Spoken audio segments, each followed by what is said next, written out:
وَاعْلَمُوا أَنَّمَا غَنِمْتُم مِّن شَيْءٍ فَأَنَّ لِلَّهِ خُمُسَهُ وَلِلرَّسُولِ وَلِذِي الْقُرْبَى وَالْيَتَامَى وَالْمَسَاكِينِ وَابْنِ السَّبِيلِ إِن كُنتُمْ آمَنتُم بِاللَّهِ وما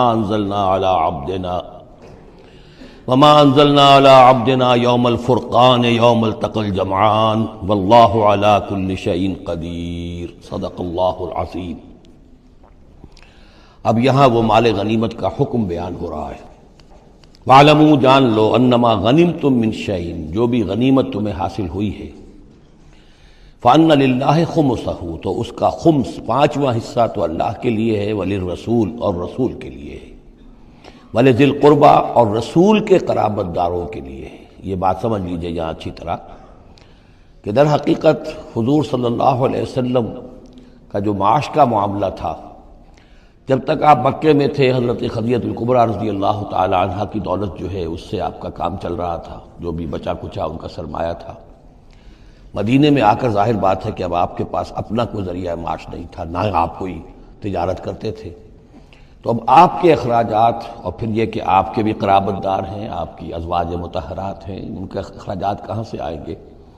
تو مال غنیمت میں سے خمس جو ہے وہ اس کام کے لیے رکھ لیا گیا، گویا وہ بیت المال کا حصہ ہوگا، اور بیت المال ہی کفالت کرے گا حضور کی بھی اور حضور کے قرابت داروں کی بھی۔ اس کے علاوہ اس بیت المال میں یتامى والمساکین وابن السبیل،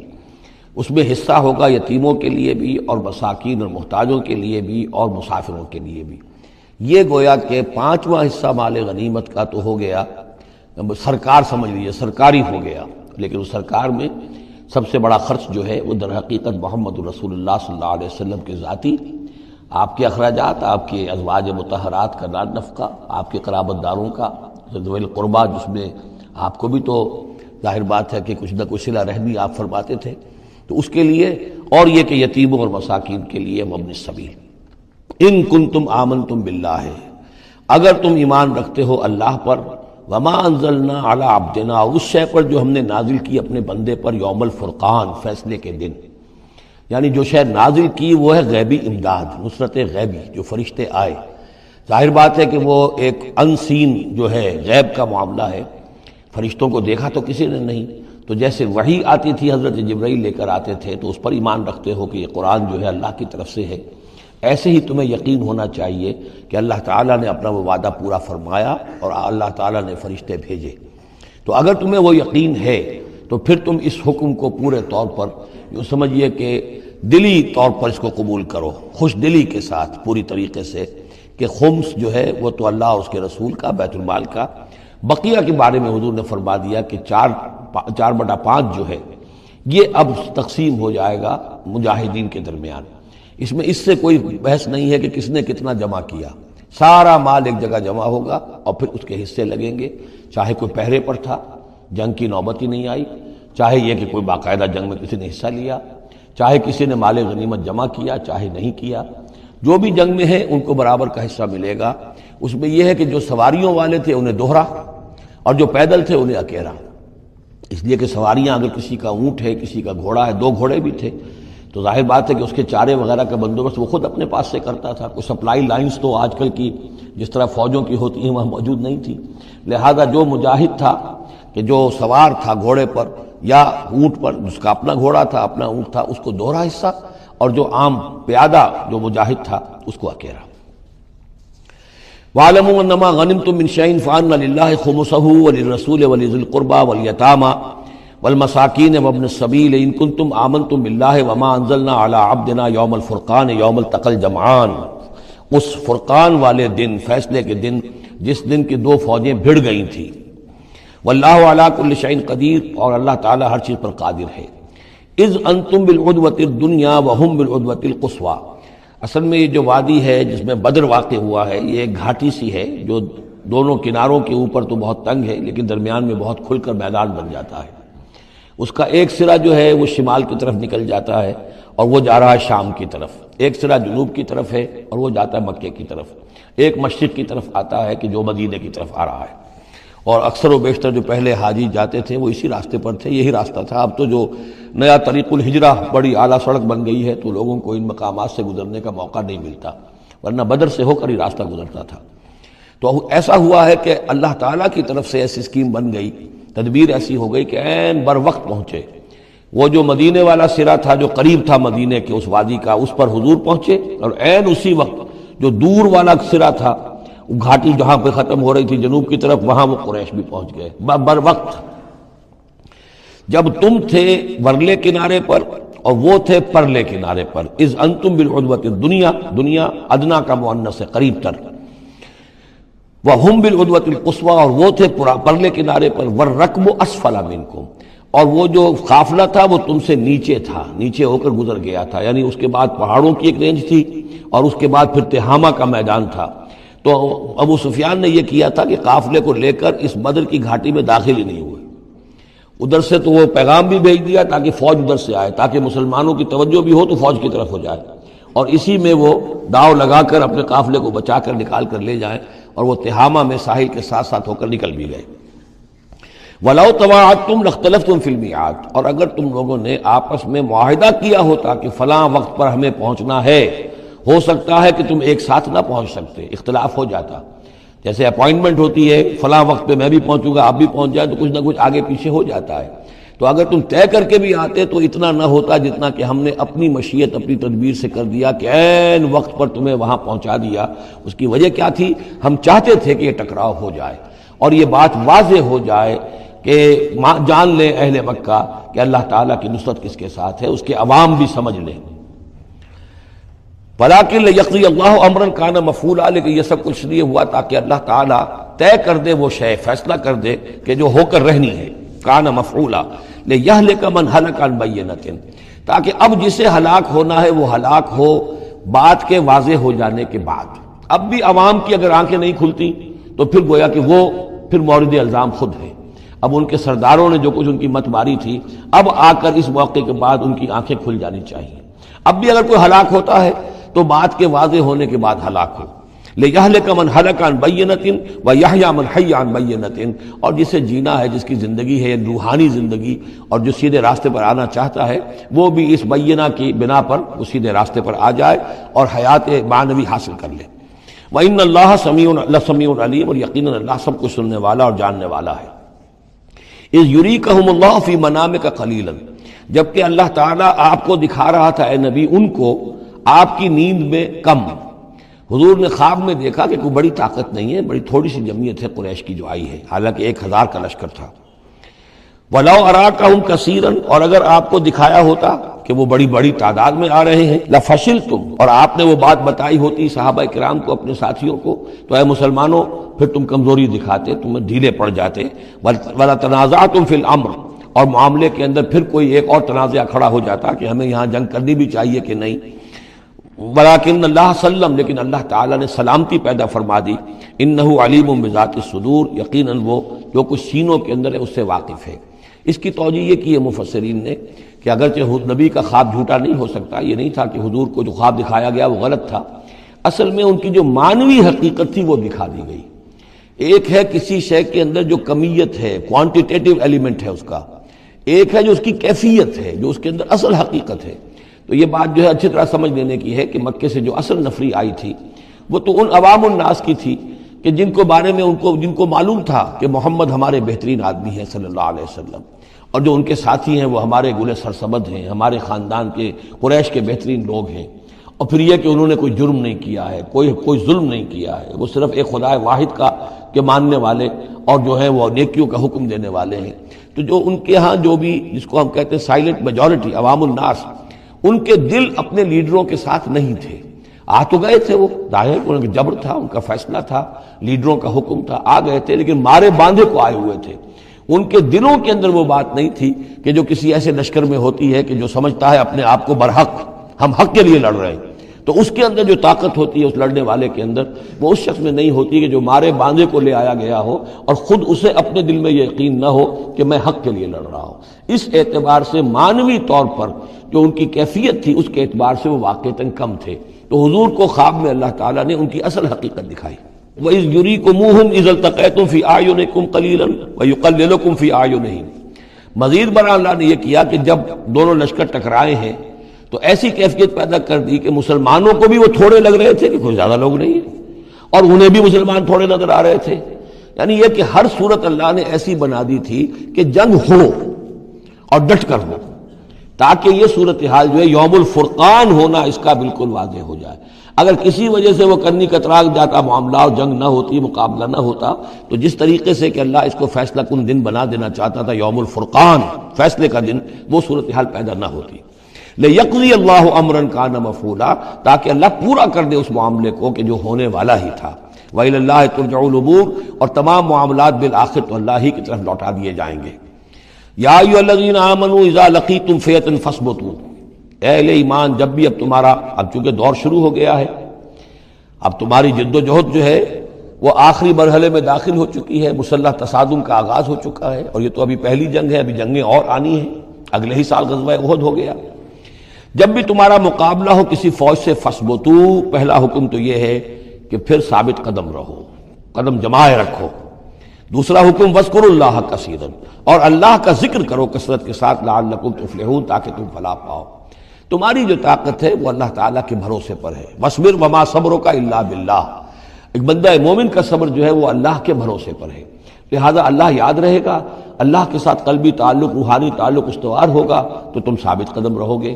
اور اگر اللہ کے رشتہ ٹوٹ گیا، قلبی رشتہ، روحانی رشتہ، تو پھر تمہارے اندر جان نہیں ہوگی۔ اور تیسرا حکم لعلکم تفلحون، تاکہ تم مراد پاؤ، اور تیسرا حکم اطیعوا اللہ ورسولہ، اور دیکھو تیسرا حکم یہ ہے کہ جو ڈسپلن ہے اس کی پابندی کرو، حکم مانو اللہ کا اور اس کے رسول کا۔ اب ویسے تو یہاں اللہ کا حکم بھی کہا گیا ہے، لیکن ظاہر بات ہے کہ وہاں تو ہر وقت جو حکم آتا تھا وہ رسول کا حکم آتا تھا، اس لیے کہ قرآن بھی آ رہا ہے تو رسول کی زبان سے ادا ہو رہا ہے، اور رسول اپنی جانب سے اپنی اجتہاد کے تحت، اپنی رائے کے تحت، اپنی تدبیر کے تحت کوئی رائے دے رہے ہیں تو بھی حضور کی زبان مبارک سے ادا ہو رہا ہے۔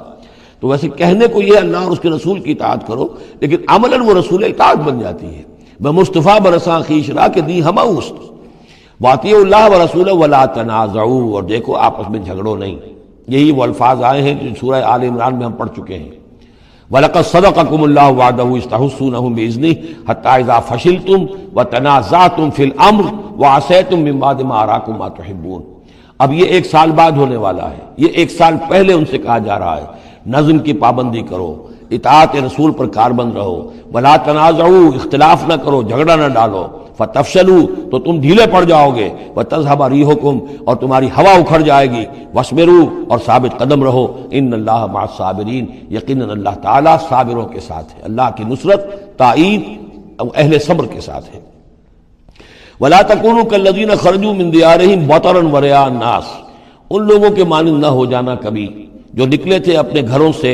اتراتے ہوئے، اینٹتے ہوئے، اکڑتے ہوئے لوگوں کو دکھانے کے لیے۔ یہ وہ قریش کا لشکر جب چلا ہے تو ابو جہل نے جو بھی ساز و سامان کیا تھا اس کے لیے ڈھول ڈھمک کا بھی تھا، اور اس کے ساتھ جو ہے ہر طرح کا لاؤ لشکر، تو وہ تو جا رہے تھے بالکل اس خیال سے کہ فتح ہماری ہے ہی ہے اور ہم مسل کر رکھ دیں گے، جیسے مچھر کو مسل دیا جاتا ہے، یہ مسلمان ہیں کتنے۔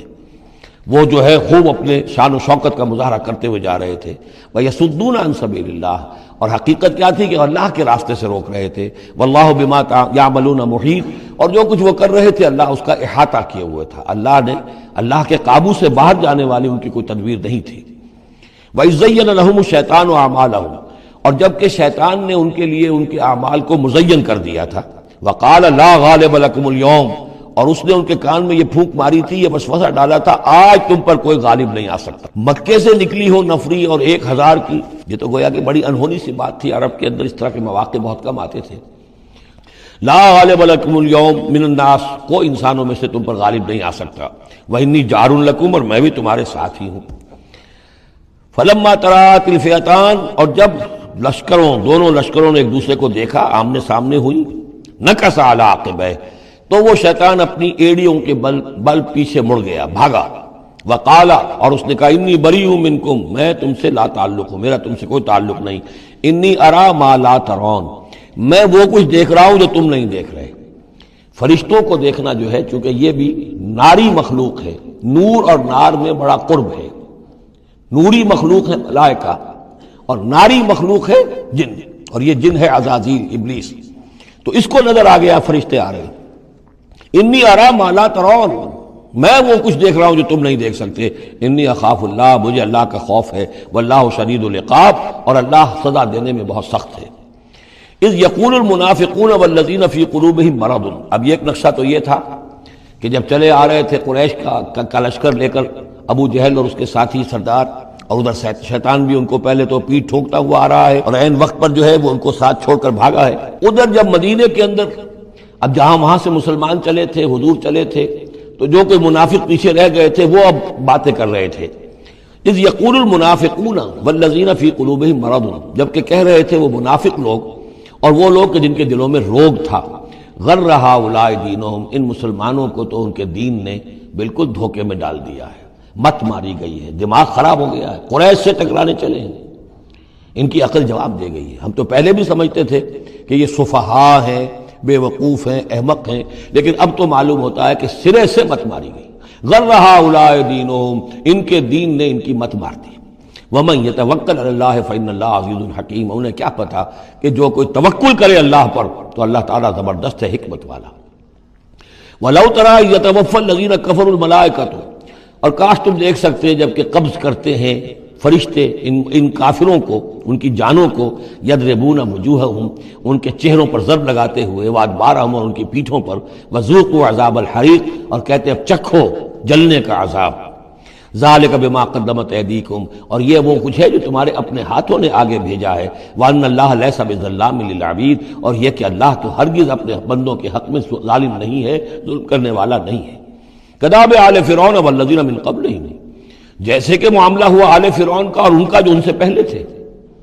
آل فرعون سے پہلے قوم شعیب سے پہلے صدوم اور عمورہ کی بستیاں، ان سے پہلے قوم سمود، ان سے پہلے قوم عاد، ان سے پہلے قوم نوح، یہ ہم سورہ اعراف کے اندر یہ ساری چیزیں پڑھ کر آئیں۔ کذاب آل فرعون والذین من قبلہم کفروا بآیات اللہ، انہوں نے بھی اللہ کی آیات کا کفر کیا، فأخذہم اللہ بذنوبہم، تو اللہ نے پکڑ لیا انہیں ان کے گناہوں کی پاداش میں۔ ان اللہ قوی شدید العقاب، یقیناً اللہ تعالیٰ قوی ہے، قوت والا ہے، زور آور ہے، اور سزا دینے میں سخت ہے۔ ذالک بان اللہ لم یکن مغیرا نعمۃ انعمها علی قوم حتی یغیروا ما بانفسہم، یہ اس لیے ہے کہ اللہ تعالیٰ کا یہ طریقہ نہیں ہے کہ کوئی نعمت جو اس نے کسی قوم کو دی ہو اس میں تغیر کر دے جب تک کہ وہ قوم اپنے اندر کی کیفیت کو متغیر نہ کر دے۔ یعنی یہ ہر قوم جو اٹھی تھی اسی شکل میں اٹھی تھی کہ اللہ تعالیٰ نے ایک نبی بھیجا، جیسے کہ قوم ہود ختم ہوئی تو حضرت ہود اور ان کے ساتھیوں کے ذریعے سے ایک نئی قوم وجود میں آئی جو آگے چل کر سمود کہلائی۔ تو یہ لوگ کون تھے؟ یہ لوگ تھے جن کو اللہ نے نعمت دی تھی، انعام دیا تھا، احسان کیا تھا، ایمان انہیں ملا تھا، لیکن جب انہوں نے اپنی اس نعمتوں کو بدل دیا، کفر کی روش پر آ گئے، توحید کی پگڈنڈی چھوڑ کر، توحید کی شاہراہ کو چھوڑ کر شرک کی پگڈنڈیوں پہ مڑ گئے، تو پھر اللہ تعالیٰ کی نعمت بھی تبدیل ہو جاتی ہے، اللہ تعالیٰ نعمت سلب کر لیتا ہے، انعام کی جگہ پر اللہ کا عذاب آ جاتا ہے۔ ذالک بان اللہ لم یکن مغیرا نعمۃ انعمها علی قوم حتی یغیروا ما بانفسہم، یہی ہے جو مضمون آگے بھی آئے گا سورہ رعد میں بھی، اور اس کو پھر یہ کہ اردو میں بھی ایک شعر میں لوگوں نے پیش کیا ہے کہ خدا نے آج تک اس قوم کی حالت نہیں بدلی، نہ ہو جس کو خیال آپ اپنی حالت کے بدلنے کا۔ قوموں کے اپنے اندر کے حالات بدلتے ہیں تو پھر تقدیر بدلتی ہے، صرف خواہش سے، وشفل تھنکنگ سے، امانی سے کوئی بات نہیں ہوا کرتی۔ اور قوم ظاہر بات ہے کہ افراد پر مشتمل ہوتی ہے، پہلے کچھ افراد بدلیں گے، ان کے اندر قلب ماہیت ہوگی، ان کا باطن بدلے گا، ان کی سوچ، ان کے نظریات، ان کے خیالات، ان کے مقاصد، ان کی دلچسپیاں، ان کی امنگیں تبدیل ہو جائیں گی۔ یہ اندر کے بدلے ہوئے لوگ جو ہیں جب کثیر تعداد میں ہوں گے تو پھر یہ مل جل کر زور لگائیں گے، طاقت لگائیں گے، معاشرے کو بدل دیں گے، اور پھر یہ اس طریقے سے کہ انقلاب آئے گا۔ کیوں بجاں در رفت جہاں دیگر شود، جہاں چو دیگر شد جہاں دیگر شود، جب یہ قرآن کسی کے اندر اتر جاتا ہے اس کے اندر ایک تبدیلی آ جاتی ہے، بالکل بدل جاتا ہے انسان اندرونی طور پر، اور یہ اندرونی تبدیلی ہے جو عالمی انقلاب تک ممتد ہو سکتی ہے۔ وَأَنَّ اللَّهَ سَمِيعٌ عَلِيمٌ، اللہ سب کچھ سننے والا، جاننے والا ہے۔ کداب آل فرعون، جیسے کہ دستور تھا یا ہوا معاملہ آل فرعون کا، والذین من قبلہم، اور جو ان سے پہلے تھے، کذبوا بآیات ربہم، انہوں نے اپنے رب کی آیات کو جھٹلایا، فأہلکناہم بذنوبہم، تو ہم نے ان کو ہلاک کر دیا ان کے گناہوں کی پاداش میں، واغرقنا آل فرعون، اور آل فرعون کو ہم نے غرق کر دیا، وکل کانوا ظالمین، اور یہ سب کے سب ظالم تھے۔ ان شر الدواب عند اللہ الذین کفروا فہم لا یؤمنون، بدترین چوپائے اللہ کے نزدیک یہی لوگ ہیں، اللہ کے نزدیک جو کفر کرتے ہیں اور وہ ایمان نہیں لاتے۔ یعنی وہی جو آیت ہم پڑھ چکے سورہ اعراف میں کہ یہ لوگ انسان نظر آتے ہیں، حقیقت میں انسان نہیں ہیں، لہم قلوب لا یفقہون بہا ولہم اعین لا یبصرون بہا ولہم آذان لا یسمعون بہا اولئک کالانعام بل ہم اضل، وہ چوپایوں کے مانند ہیں بلکہ ان سے بھی گئے گزرے۔ اس لیے شرت دواب کہا گیا تمام جانداروں میں اور جمان چوپایوں میں، جانوروں میں سب سے برے لوگ جو ہیں وہ یہ انسان نما حیوان ہیں کہ جن کے اندر عقل نہیں، جن کے اندر شعور نہیں، جو ایمان سے خالی ہیں اور کفر پر اور صرف دنیا کی لذتوں پر ریجھ گئے ہیں۔ الذین عاہدت منہم ثم ینقضون عہدہم فی کل مرۃ وہم لا یتقون، وہ لوگ کہ جن سے آپ نے اے نبی معاہدہ کیا تھا پھر وہ ہر مرتبہ اپنا عہد توڑتے ہیں اور اس کا کوئی ڈر نہیں رکھتے۔ اب یہ اشارہ ہو رہا ہے یہود کی طرف، کیونکہ حضور جب مدینے میں تشریف لائے تو میں نے آپ کو شروع میں بتا دیا تھا کہ آپ نے بہت بڑا یہ سمجھیے کہ اس کو Montgomery what, professor Montgomery what نے جس قدر تعریف کی ہے اس کی، اور سارے جتنے بھی الفاظ ہو سکتے تھے انگریزی زبان میں، اسٹیٹس مین شپ کہ حضور کا معاملہ، فہمی کا معاملہ، تدبر کا معاملہ، سیاست کو سمجھنے کا معاملہ، اس کی بہت بڑی بات یہ ہے کہ آپ نے یہودی قبائل جو تھے تینوں ان کو معاہدوں میں جکڑ لیا۔ تو یہ ایک بہت بڑا آپ کا کارنامہ تھا، لیکن اب ظاہر بات ہے جکڑے تو وہ گئے، اندر سے وہ دشمنی کرتے تھے، ساز باز کرتے تھے۔ اوپر معاہدہ ہے، اندر سے ساز باز چل رہی ہے، پیغامات بھیجے جا رہے ہیں قریش کو کہ کیا کر رہے ہیں آپ لوگ، کیوں دیر کر رہے ہیں، کیوں نہیں حملہ کرتے، ہم اندر سے آپ کی مدد کریں گے۔ تو یہ خدمت ابھی چل رہی تھی۔ تو فرمایا الذین عاہدت منہم ثم ینقضون عہدہم، وہ لوگ کہ جن سے نبی آپ نے عہد کیا، معاہدے کیے، اور وہ یہ کہ اپنے معاہدے توڑ رہے ہیں، فی کل مرۃ، ہر بار، وہم لا یتقون، اور وہ ڈرتے نہیں ہیں۔ فإما تثقفنہم فی الحرب، تو اگر آپ پا جائیں انہیں جنگ میں، فشرد بہم من خلفہم، تو ان کو ایسی سزا دیجئے کہ جو پیچھے ہیں ان کے ہوش ٹھکانے آ جائیں، لعلہم یذکرون، تاکہ انہیں عبرت حاصل ہو جائے۔ یعنی یہ کہ اب ایک تو یہ ہے کہ وہ کوئی صرف ان کی جو ہے وہ وہاں سے خطوط جا آ رہے ہیں، پیغام رسانی ہو رہی ہے، لیکن کہیں اگر ان میں کا کوئی شخص جنگ میں بھی پکڑا جائے، واقعتاً وہ جنگ میں شریک ہو جائے، قریش کی طرف سے آ جائے اور پکڑا جائے، تو پھر اس کو وہ سزا دیجئے کہ جو ایک کی سزا جو ہے وہ سینکڑوں کے ہوش ٹھکانے کر دے۔ یہ ہے مطلب۔ وَإِمَّا تَثْقَفَنَّهُمْ فِي الْحَرْبِ فَشَرِّدْ بِهِمْ، ایسی سزا ان کو دیجئے من خلفہم کہ جو ان سے پیچھے ہیں ان کے بھی ہوش ٹھکانے ہو جائیں، لعلہم یذکرون، شاید کہ پھر وہ نصیحت پکڑ لیں۔ وَإِمَّا تَخَافَنَّ مِنْ قَوْمٍ خِيَانَةً، اور اگر آپ کسی کو قومی سطح پر اندیشہ ہو جائے آپ کو کسی سے کہ وہ خیانت پر اتر آئی ہے، یعنی ایک ہے انڈیویجول ایکٹس، بنو قریظہ کا کوئی شخص ہے جو کام کر رہا ہے، بنو قریظہ کا سردار کہے گا صاحب مجھے کیا معلوم، یہ ایک شخص کا انڈیویجول معاملہ ہے، اس نے کوئی خط لکھ دیا ہوگا قریش کو یا کوئی سلسلہ جرمانی کیا ہوگا، لیکن یہ ہمارا اجتماعی معاملہ نہیں ہے، ہم معاہدے کے پابند ہیں۔ بنو قینقاع کا کوئی شخص اس نے کر دیا، تو اس کے لیے تو پہلا حکم آ گیا، وہ کہیں اگر مل جائے، جنگ میں مل جائے، کیونکہ ویسے تو اسے ہاتھ نہیں لگا سکتے، معاہدہ ہے ان کے ساتھ، تو معاہدہ ہے، اس کو کیا سزا دیں گے، لیکن یہ کہ جنگ میں کہیں آ جائے، اتنی جرأت کر جائے تو پھر اس کو وہ سزا دیجیے گا کہ جو پیچھے بیٹھے ہوئے ہیں، جو ڈورے ہلا رہے ہیں، تارے ہلا رہے ہیں، ان کو بھی ہوش ٹھکانے آ جائے۔ لیکن یہ کہ اگر آپ کو اندیشہ ہو جائے کہ کوئی قبیلہ جو ہے وہ خلاف ورزی کرنے پر اتر آیا ہے، خیانت کرنے پر اتر آیا ہے، وَإِمَّا تَخَافَنَّ مِنْ قَوْمٍ خِيَانَةً، کسی کی طرف سے خیانت کا آپ کو اندیشہ ہی ہو جائے، فَانبِذْ إِلَيْهِمْ عَلَىٰ سَوَاءٍ، تو پھر پھینک دیجئے ان کی طرف کھلم کھلا، یعنی پھر معاہدے کو ایبروگیٹ کیجئے، کہہ دیجئے کہ آج سے ہمارا کوئی معاہدہ نہیں۔ یہ نہیں ہے کہ معاہدہ بھی قائم رہے اور آپ ان کے خلاف اقدام بھی کر دیں، یہ صحیح نہیں، اس لیے کہ یہ مقام جو ہے اخلاقی اعتبار سے بھی غلط ہے، اور خاص طور پر آپ کا مقام، مقام نبوت، اس کے اعتبار سے کسی درجے میں بھی نہیں ہے کہ کسی قوم کے ساتھ معاہدہ بھی ہے، آپ کو اندیشہ ہے کہ وہ خیانت کر رہے ہیں، تو آپ کھلم کھلا اعلان کر دیجئے کہ آج سے میرا اور تمہارا کوئی معاہدہ نہیں، پھر اقدام کیجئے۔ لیکن یہ کہ بغیر اس اعلان کے کوئی اقدام کرنا ان کے خلاف، یہ در حقیقت اللہ تعالیٰ جو اخلاق چاہتا ہے اہل ایمان کے، اس کے منافی ہے۔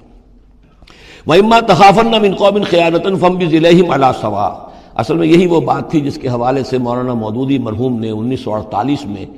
یہ جو جہاد کشمیر اس وقت ہو رہا تھا اس کے بارے میں رائے ظاہر کی تھی کہ ہندوستان کے ساتھ ہمارے سفارتی تعلقات ہیں، بھارت کے ساتھ ہمارا سارا معاملہ معاہدات کے اوپر چل رہا ہے، پھر اگر یہ کہ معاملہ جو ہے دوسری طرف ہم یہ شکل کر رہے ہیں کہ وہاں پر جنگ کا معاملہ کر رہے ہیں تو یہ غلط ہے، شریعت کی روح سے، قرآن کی روح سے غلط ہے۔ ہمیں کھلم کھلا اعلان کرنا چاہیے، جو بھی ہو اللہ تعالیٰ پر بھروسہ رکھنا چاہیے، کھل کر سامنے آنا چاہیے۔ یہ یا کہ میز کے اوپر تو معاہدہ ہے، ہاتھ مل رہے ہیں اور میز کے نیچے سے ٹانگیں گھسیٹی جا رہی ہیں، یہ دنیا داروں کا دھندا تو ٹھیک ہے، لیکن اسلام کی روح سے ایک اسلام کے نام پر بننے والی مملکت کی حکومت کا یہ طرز عمل درست نہیں ہے۔ یہ تھا وہ معاملہ جو سن 48 میں مولانا مودودی نے یہ رائے ظاہر کی تھی، اور اس پر پھر کافی ان کے خلاف جو ہے عوامی جذبات جو ہیں وہ بہت جو ہے اس وقت بہت بلند ہوئے، مشتعل ہو گئے تھے، اس لیے کہ عوام کی اپنی سوچ ہوتی ہے۔ وَإِمَّا تَخَافَنَّ مِن قَوْمٍ خِيَانَةً فَانبِذْ إِلَيْهِمْ عَلَىٰ سَوَاءٍ، معاہدہ ان کے منہ پر دے مارو، ان اللہ لا يحب الخائنین، یقیناً اللہ تعالیٰ کو خیانت کرنے والے پسند نہیں ہے۔ وَلَا يَحْسَبَنَّ الَّذِينَ كَفَرُوا سَبَقُوا، اور نہ سمجھے وہ لوگ جنہوں نے کفر کیا ہے کہ وہ بچ نکلے ہیں، یعنی یہ کہ اب اگر کچھ لوگ بچ کے بھی تو چلے گئے نا، آخر 1000 کی نفری آئی تھی، انہم لا یعجزون، یہ جو بچ کر چلے گئے وہ یہ نہ سمجھے کہ وہ اللہ کو عاجز کر دیں گے، وہ عاجز نہیں کر سکیں گے۔ وَأَعِدُّوا لَهُم مَّا اسْتَطَعْتُمْ، اور اے مسلمانوں اب جب یہ نیا دور شروع ہو ہی گیا ہے تمہاری اس دعوت و تحریک کا، تو اب پوری طریقے سے اپنے امکان بھر سامان حرب تیار کرو۔ اعدوا لهم، اعداد تیاری کرنا، اسلحہ تیار کرو، سامان جنگ تیار کرو، گھوڑے تیار رکھو، رسالہ تمہارا ہونا چاہیے، جو بھی تمہارے لیے ممکن ہے۔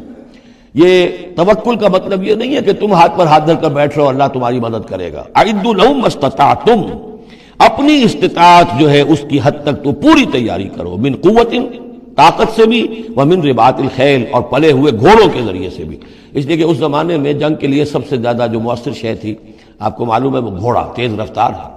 اونٹ جو ہے تیز دوڑ نہیں سکتا ہے۔ اور اسی حوالے سے آج سمجھ لیجئے ہمارے لیے بہت اہم مسئلہ ہے یہ، اللہ تعالیٰ نے شاید عالم اسلام میں پورے میں پتہ نہیں 50 60 70 کتنے ملک دنیا میں ہیں مسلمان کہلاتے ہیں، ایک ملک ہے صرف جسے ایٹمک صلاحیت دی ہے، اور یہ امانت پوری امت مسلمہ کی ہے، مسلمانان پاکستان کے پاس، اور اس کے بارے میں اگر امریکہ کا دباؤ قبول کر لیا گیا تو یہ سب سے بڑی خیانت ہوگی اللہ کے ساتھ، امت مسلمہ کے ساتھ، اللہ کے دین کے ساتھ۔ وہ اسرائیل لے کر بیٹھا ہوا ہے ایٹم بم کے، اس کے پاس انبار لگے ہوئے، لیکن یہ ہے کہ ساری پالیسی جو چل رہی ہے وہ یہ کسی طریقے سے پاکستان کا، ایک عراق کے بارے میں اندیشہ ہوا تھا کہ اسے ایٹمی دانت نکل سکتے ہیں، اس ایک مرتبہ اس کا وہ ایٹمک پلانٹ جو ہے اس کا بھرکس نکال دیا تھا، دوسری مرتبہ یہ کہ اس کا پورا بھرکس ہی نکل گیا، اگلا پچھلا کھایا پیا سب اگلوا دیا۔ اب پاکستان پر سارا دباؤ، ساری ڈپلومیسی جو بھی چل رہی ہے اس وقت، کان کھولنے کی اور آنکھیں کھول کر دن گزارنے کی ضرورت ہے۔ ہمیں حکم یہ ہے کہ جو بھی اللہ نے تمہیں دیا ہے، تمہارا امکان، جو بھی تمہارے پاس امکانی طاقت ہے اسے سنبھال کر رکھو، ڈیٹرنٹ۔ اعدوا لهم ما استطعتم من قوة ومن رباط الخیل ترہبون به عدو اللہ، تاکہ تم اللہ کے دشمنوں کو اس سے ڈرا سکو، یہی ہے ڈیٹرنٹ، معلوم ہو کہ ان کے پاس وہ طاقت ہے۔ وعدوکم، اور اپنے دشمنوں کو بھی ڈرا سکو، وآخرین من دونہم، ایک تو ہے اللہ کے دشمن اور تمہارے دشمن ایک اور بھی ہیں جو ان کے سوا ہیں، ان کے پرے ہیں، انہیں تم نہیں جانتے، لا تعلمونہم اللہ یعلمہم، اللہ انہیں جانتا ہے، یعنی وہ مارے آستین منافقین ہیں، یہ تمہاری اپنی آستینوں کے اندر بیٹھے ہوئے ہیں، تمہیں پتہ بھی نہیں ہے کہ وہ لوگ بھی در حقیقت ففتھ کالمسٹ عنصر ہے کہ جو در حقیقت تمہاری تباہی چاہتا ہے، بربادی چاہتا ہے۔ وما تنفقوا من شیء، اب ظاہر بات ہے کہ اگر ساز و سامان فراہم کرنا ہے، اسلحہ فراہم کرنا ہے، اور ساز و سامان کے لیے جو ہے گھوڑے تیار کرنے ہیں تو انفاق کرنا پڑے گا۔ انفقوا مما رزقناکم وما تنفقوا من شیء فی سبیل اللہ یوفی الیکم، اور دیکھو جو کچھ بھی تم خرچ کرو گے اللہ کی راہ میں وہ پورا پورا تمہیں مل جائے گا، پورا پورا دیا جائے گا۔ وانتم لا تظلمون، اور تم پر کوئی زیادتی نہیں ہوگی، تمہاری کوئی حق تلفی نہیں ہوگی۔ تم دو تو صحیح، اب وہ پورے 2 رکوع ذہن میں لے آئیے جو سورہ بقرہ میں ہم نے پڑھے تھے کہ اگر کوئی شخص اللہ کی راہ میں مال خرچ کرتا ہے، فی سبیل اللہ خرچ کرتا ہے، جیسے ایک دانہ جو ہے وہ زمین کے اندر ڈال دیتے ہو، اس سے جو ایک پودا نکلتا ہے اس میں سٹے ہوتے ہیں، 7 سٹے ہیں، اور ہر سٹے کے اندر 100 دانے ہیں، تو وہ ایک دانہ 700 دانے پیدا کر رہا ہے، اور اللہ تعالیٰ جس کو چاہے گا 700 گنا سے بھی زیادہ اجر و ثواب دے گا۔ کہاں صد کا رکھ رہے ہو اپنے پیسے، خرچ کر دو اسے، اس لیے کہ اب اس دعوت کا اور اس تحریک کا اور محمد رسول اللہ کی جو جد و جہد ہے اس کا وہ مرحلہ آ گیا ہے کہ اب ساز و سامان اور کیل کانٹے سے لیس ہونا ضروری ہے۔ وَإِن جَنَحُوا لِلسَّلْمِ فَانْجَحْ لَهَا، اور اے نبی اگر وہ اپنے بازو اپنے کندھے نیچے گرا دے امن کے لیے، صلح کے لیے، اگر قریش آمادہ ہو جاتے ہیں تو آپ بھی جھک جائیے، کوئی بات نہیں، صلح کر لیجیے۔ وَتَوَکَّلْ عَلَى اللَّهِ، اللہ پر توکل کیجیے، یعنی یہ کہ اگر وہ صلح کرنے کے اوپر آمادہ ہے صلح کر لیجئے، اور ڈریے نہیں کہ ہو سکتا ہے وہ چال چل رہے ہوں، نہیں، صلح کا جواب صلح سے دیجئے، لیکن یہ کہ اللہ پر توکل کیجئے، وہ السمیع العلیم، وہ سب کچھ انہ هو السمیع العلیم، یقیناً وہ سب کچھ سننے والا اور جاننے والا ہے۔ وَإِن يُرِيدُوا أَن يَخْدَعُوكَ، اور اگر وہ چاہتے ہو کہ آپ کو دھوکہ دے دیں، فَإِنَّ حَسْبَكَ اللَّهُ، تب بھی آپ نہ گھبرائیں، آپ کے لیے اللہ کافی ہے، اللہ کی طرف سے ضمانت ہے۔ هُوَ الَّذِي أَيَّدَكَ بِنَصْرِهِ وَبِالْمُؤْمِنِينَ، وہی تو ہے اللہ جس نے اے نبی آپ کی مدد کی ہے اپنی نصرت سے اور اہل ایمان کے ذریعے۔ یہ ذرا نوٹ کیجئے، اللہ نے محمد کی مدد کی ہے اہل ایمان کے ذریعے، یعنی اللہ تعالیٰ کا یہ فضل ہوا محمد رسول اللہ صلی اللہ علیہ وسلم پر کہ ایسے صحابہ عطا فرمائے جو مخلص تھے، کہ جہاں آپ کا پسینہ گرا وہاں انہوں نے اپنی خون کی ندیاں بہا دی۔ حضرت موسیٰ کو ایسے ساتھی میسر نہیں آئے، کیا حال تھا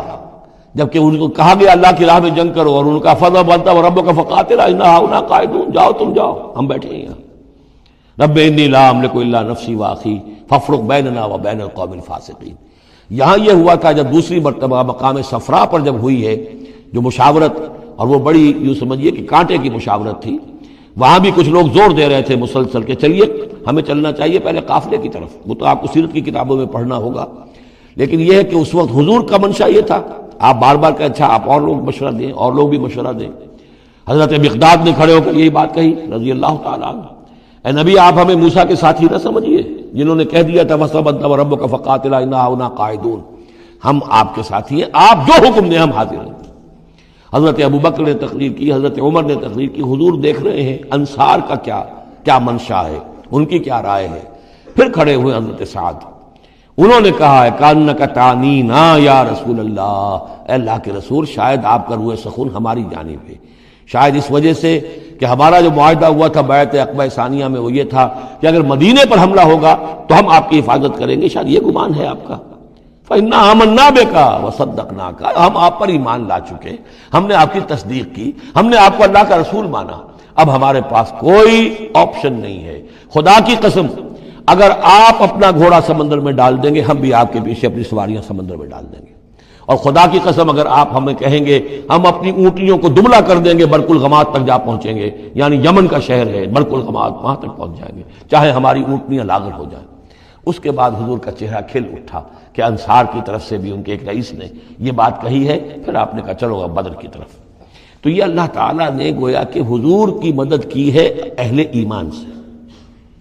هو الذی ایدک بنصرہ، ایک تو اللہ کی مدد آئی آسمان سے، فرشتے آئے، اور ایک وبالمؤمنین، اور اہل ایمان کے ذریعے سے آپ کی مدد کی ہے۔ من انصاری الی اللہ، کون ہے میرا مددگار اللہ کی راہ میں۔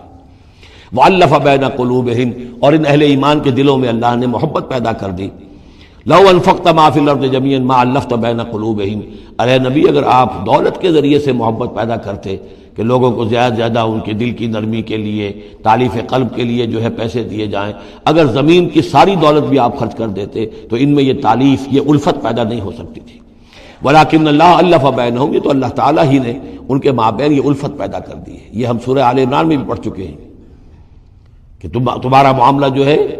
اِذْ كُنْتُمْ أَعْدَاءً فَأَلَّفَ بَيْنَ قُلُوبِكُمْ فَأَصْبَحْتُمْ بِنِعْمَتِهِ إِخْوَانًا، آیت نمبر 103 ہے سورہ آل عمران کی۔ وَكُنْتُمْ عَلَىٰ شَفَا حُفْرَةٍ مِّنَ النَّارِ فَأَنقَذَكُم مِّنْهَا كَذَٰلِكَ يُبَيِّنُ اللَّهُ لَكُمْ آيَاتِهِ لَعَلَّكُمْ تَهْتَدُونَ، تم تو تباہی کے آگ کے گڑھے کے کنارے تک پہنچ چکے تھے۔ وَلَٰكِنَّ اللَّهَ أَلَّفَ بَيْنَهُمْ إِنَّهُ عَزِيزٌ حَكِيمٌ، یقیناً وہ زبردست ہے حکمت والا۔ یا ایھا النبی حسبک اللہ ومن اتبعک من المؤمنین، اے نبی آپ کے لیے اللہ کافی ہے اور وہ کہ جو پیروی کر رہے آپ کی اہل ایمان میں سے۔ ایک ترجمہ تو اس کا یہ ہوگا، یعنی جو اگر اوپر والی آیت کے ساتھ اس کو جوڑے، ایک یہ بھی ہو سکتا ہے اے نبی اللہ کافی ہے آپ کے لیے بھی، اور جو آپ کی پیروی کرنے والے ہیں مسلمان ان کے لیے بھی، ان کے لیے بھی اللہ کفایت کرتا ہے، ان کی مدد کے لیے، ان کو سہارا دینے کے لیے۔ تو یہ ایسی کنسٹرکشن ہے جملے کی کہ دونوں معنی لیے جا سکتے ہیں۔ یا ایھا النبی حرض المؤمنین علی القتال، اب یہ تحرید کا لفظ پھر آ گیا جو سورہ نساء میں ہم پڑھ چکے ہیں۔ وحرض المؤمنین علی القتال، اے نبی شوق دلائیے، ترغیب دلائیے، ابھاریے، ایمان کے جذبات کو ذرا اپیل کیجئے اہل ایمان کے کہ وہ قتال پر آمادہ ہوں۔ یہ میں آپ کو بتا چکا ہوں کہ اعلان عام اس طریقے کا کہ فرض ہے جنگ میں نکلنا ہر مسلمان کے لیے، یہ صرف تبوک میں ہوا سن 9 میں جا کر۔ پورے 9 برس تک قتال فی سبیل اللہ کے لیے تحریص تھی، ترغیب تھی، اور یہ تحریص گاڑی ہو کر تحریض بن گئی، بس لازم نہیں تھا۔ اسی لیے ہم سورہ نساء میں پڑھ چکے ہیں کہ اس کے باوجود جو اس ترغیب کی وجہ سے آگے بڑھے، قتال کے لیے نکلے، ان کے اونچے درجات ہیں، لیکن یہ کہ جن لوگوں کو چونکہ فرض عین نہیں کیا گیا تھا، لہذا اگر کوئی نہیں نکلے تو ان کے اوپر کوئی مواخذہ نہیں۔ لیکن یہ کہ غزوہ تبوک میں نفیر عام تھی کہ ہر صاحب ایمان کا نکلنا ضروری ہے۔ حرض المؤمنین علی القتال ان یکن منکم 20 صابرون، اگر تم میں سے 20 ہوں گے صبر کرنے والے، یغلبوا 200 تو وہ 200 پر غالب آ جائیں گے۔ وَإِن یکن منکم 100، اور اگر ہوں گے تم میں سے 100، یغلبوا 1000، وہ غالب آ جائیں گے 1000 پر، من الذین کفروا، کافروں میں سے، بأنہم قوم لا یفقہون، اس لیے کہ وہ سمجھ نہیں رکھتے۔ سمجھ سے مراد کیا ہے؟ انہیں اپنے موقف کی حقانیت کا یقین نہیں ہے۔ ایک شخص ہے جو جانتا میں حق پر ہوں، میں حق کے لیے لڑ رہا ہوں، ایک شخص ہے ڈل مل ہے، ایسے ہی لڑ رہا ہے، مارے باندھے کو لڑ رہا ہے، کسی کے کہے سے آ گیا، مرسنری ہے، تنخواہ یافتہ ہے اس لیے آ گیا۔ اب اس میں زمین و آسمان کا فرق ہوگا۔ تو ان لوگوں کو چونکہ وہ شے حاصل نہیں ہے، لہذا ان کی حالت کیا ہے کہ اگر آپ 10 ہوں گے 100 پر غالب آ جائیں گے۔ لیکن اس کے بعد جو اگلی آیت آ رہی ہے وہ گویا کہ اس کی کچھ عرصے کے بعد یقیناً نازل ہوگی، جو یہاں شامل کر دی گئی۔ الآن خفف اللہ عنکم، اب اللہ نے تم پر سے تخفیف کر دی ہے، وعلم ان فیکم ضعفا، اور اللہ کے علم میں ہے یہ بات کہ تمہارے اندر کچھ کمزوری آ گئی ہے۔ لیکن یہ کمزوری کیسے آئی ہے اس کو سمجھ لینا چاہیے۔ سابقون الاولون، مہاجرین اور انصار کے اندر کوئی کمزوری نہیں آئی معاذ اللہ، ابو بکر اور عمر میں یا سعد بن معاذ میں رضی اللہ تعالیٰ عنہ مجمعین، ان میں کوئی کمزوری نہیں آئی۔ لیکن جو نئے مسلمان آ رہے تھے، جن کی ابھی تربیت نہیں ہوئی تھی، اوسط گر رہا ہے۔ ظاہر بات ہے جو نئے لوگوں کی تعداد بڑھ رہی ہے، جن کی تربیت اتنی نہیں ہوئی ہے، جن کے اندر ایمان ابھی اتنا گہرا نہیں اترا ہے، اتنا راسخ نہیں ہوا ہے، تو اس کے حوالے سے اب فرض کیجئے کہ 1000 کے اندر پہلے تو ایسے ہوتے تھے کچے پکے جو ہیں وہ 20 ہیں، 50 ہیں، 100 ہیں، اب یہ ہے کہ ان کی تعداد بڑھتی جا رہی ہے اگر، تو نتیجہ کیا ہوگا کہ اوسط جو ہے وہ گر جائے گی۔ اس اوسط کے اعتبار سے اب تمہارے اندر کچھ کمزوری آ گئی ہے۔ فَإِن يَكُن مِّنكُم مِّائَةٌ صَابِرَةٌ يَغْلِبُوا 200، اب بھی یہ ہے کہ اگر تمہارے اندر 100 ہوں گے کہ جو صبر کرنے والے ہوں گے وہ 200 پر غالب آ جائیں گے۔ وَإِن يَكُن مِّنكُم 1000، اور اگر تم میں سے 1000 ہوں گے، يَغْلِبُوا 2000 بِإِذْنِ اللَّهِ، تو وہ 2000 پر غالب آ جائیں گے اللہ کے اذن سے۔ وَاللَّهُ مَعَ الصَّابِرِينَ، اور یقیناً اللہ صبر کرنے والوں کے ساتھ ہے۔ مَا كَانَ لِنَبِيٍّ أَن يَكُونَ لَهُ أَسْرَىٰ، اب یہ ایک اور بہت نازک معاملہ ہوا جو غزوہ بدر کے بعد، کہ وہ جو 70 قیدی پکڑے گئے ان کا کیا کیا جائے۔ جو قریش کے 70 قیدی، اب اس کی ایک شکل تو یہ تھی، مشاورت کی حضور نے، حضرت ابو بکر کی ایک رائے تھی، حضور کی اپنی رائے بھی وہی تھی، اس لیے کہ جو مزاج حضور کا تھا، آپ شفیق، نرم، رؤوف، رقیق القلب، یہی معاملہ حضرت ابو بکر کا تھا۔ حضرت عمر تھے سخت، اشدہم فی امر اللہ عمر، حضرت عمر کی یہ رائے تھی کہ ان سب کو قتل کر دینا چاہیے، اگر ہم نے فدیہ لے کر یا معاف کر دیا، ویسے ہی یہ چھوڑ دیا، یہ پھر دوبارہ آئیں گے، کفر کو تقویت حاصل ہوگی۔ تو اس کو تو جب تک کہ کفر کی کمر ٹوٹ نہ جائے، یہ سانپ جو ہے جب تک کہ پوری طرح کچلا نہ جائے، اس وقت تک جو ہے ہمیں کوئی نرمی نہیں کرنی چاہیے، بلکہ وہ اس حد تک تھے کہ ہم میں سے یہ جو قیدی آئے ہیں جو ان کے قریب ترین عزیز ہوں، بس مہاجرین کے اندر وہ لوگ موجود تھے، قریش کے جو لوگ پکڑے گئے ہیں، تو مہاجر جو تھے یہاں صحابہ کرام وہ بھی تو قرشی تھے، تو اپنے قریب ترین عزیزوں کو اپنے ہاتھ سے قتل کریں۔ یہ حضرت عمر کی رائے تھی۔ حضور صلی اللہ علیہ وسلم کی رائے اور حضرت ابو بکر کی رائے بھی یہ تھی کہ نہیں، نرمی کی جائے، فدیہ لے کر چھوڑ دیا جائے۔ فیصلہ ہو گیا، اس پر عمل ہو گیا، لیکن پھر جو یہ آیت اتری ہے یہ پھر بہت سخت ہے، اس میں اس فیصلے کو غلط قرار دیا گیا، اگرچہ فیصلہ ہو گیا ٹھیک ہے، لیکن یہ کہ اس کے اوپر گرفت ہوئی ہے کہ یہ نہیں ہونا چاہیے تھا۔ یہ مضمون بنیادی طور پر یہ سورہ محمد میں آئے گا صلی اللہ علیہ وسلم، اور وہاں تفصیل کے ساتھ اس کی پوری بات آ چکی ہے، اور چونکہ سورہ محمد سورہ بقرہ سے بھی پہلے نازل ہو چکی تھی، سورۃ القتال، اس حوالے سے یہ بات جو ہے بہت اہم ہے کہ اس میں یہ قاعدہ قانون آ چکا تھا، اس کے باوجود اس بات کا ہو جانا یہ گویا کہ ایک طرح سے ایک کوتاہی ہوئی ہے، وقتی طور پر نظر انداز ہو گیا اللہ تعالیٰ کا مستقل حکم۔ ما کان لنبی ان یکون لہ اسریٰ، کسی نبی کے لیے یہ جائز نہیں ہے کہ اس کے پاس قیدی ہوں حتی یسخن فی الارض، جب تک کہ زمین کے اندر خوب خوریزی نہ ہو لے، یعنی باطل کی کمر نہ توڑی جا چکی ہو اس وقت تک قیدی رکھنا۔ قیدی رکھنے کا مطلب یہ کہ وہ زندہ رہیں گے، آج نہیں تو کل انہیں چھوڑنا پڑے گا، آپ چھوڑیں گے ان کو وہ پھر کفر کی تقویت کا باعث بنیں گے۔ تريدون عرض الدنیا، تم دنیا کا ساز و سامان چاہتے ہو، یعنی فدیہ ملے گا، مال ملے گا۔ اب یہ ظاہر بات ہے کہ نہ حضور کی یہ نیت ہو سکتی تھی معاذ اللہ، اور نہ حضرت ابو بکر کی، لیکن اللہ تعالیٰ کا معاملہ ہے، جب وہ اپنے نبیوں کے اوپر بھی کبھی گرفت کرتا ہے تو بظاہر الفاظ بڑے سخت ہوتے ہیں، بظاہر بڑے سخت ہوتے ہیں، تو اس کے اندر وہ سختی موجود ہے۔ ظاہر بات ہے کہ یہ بات نہ حضور کے لیے نہ حضرت ابو بکر کے لیے۔ تريدون عرض الدنیا،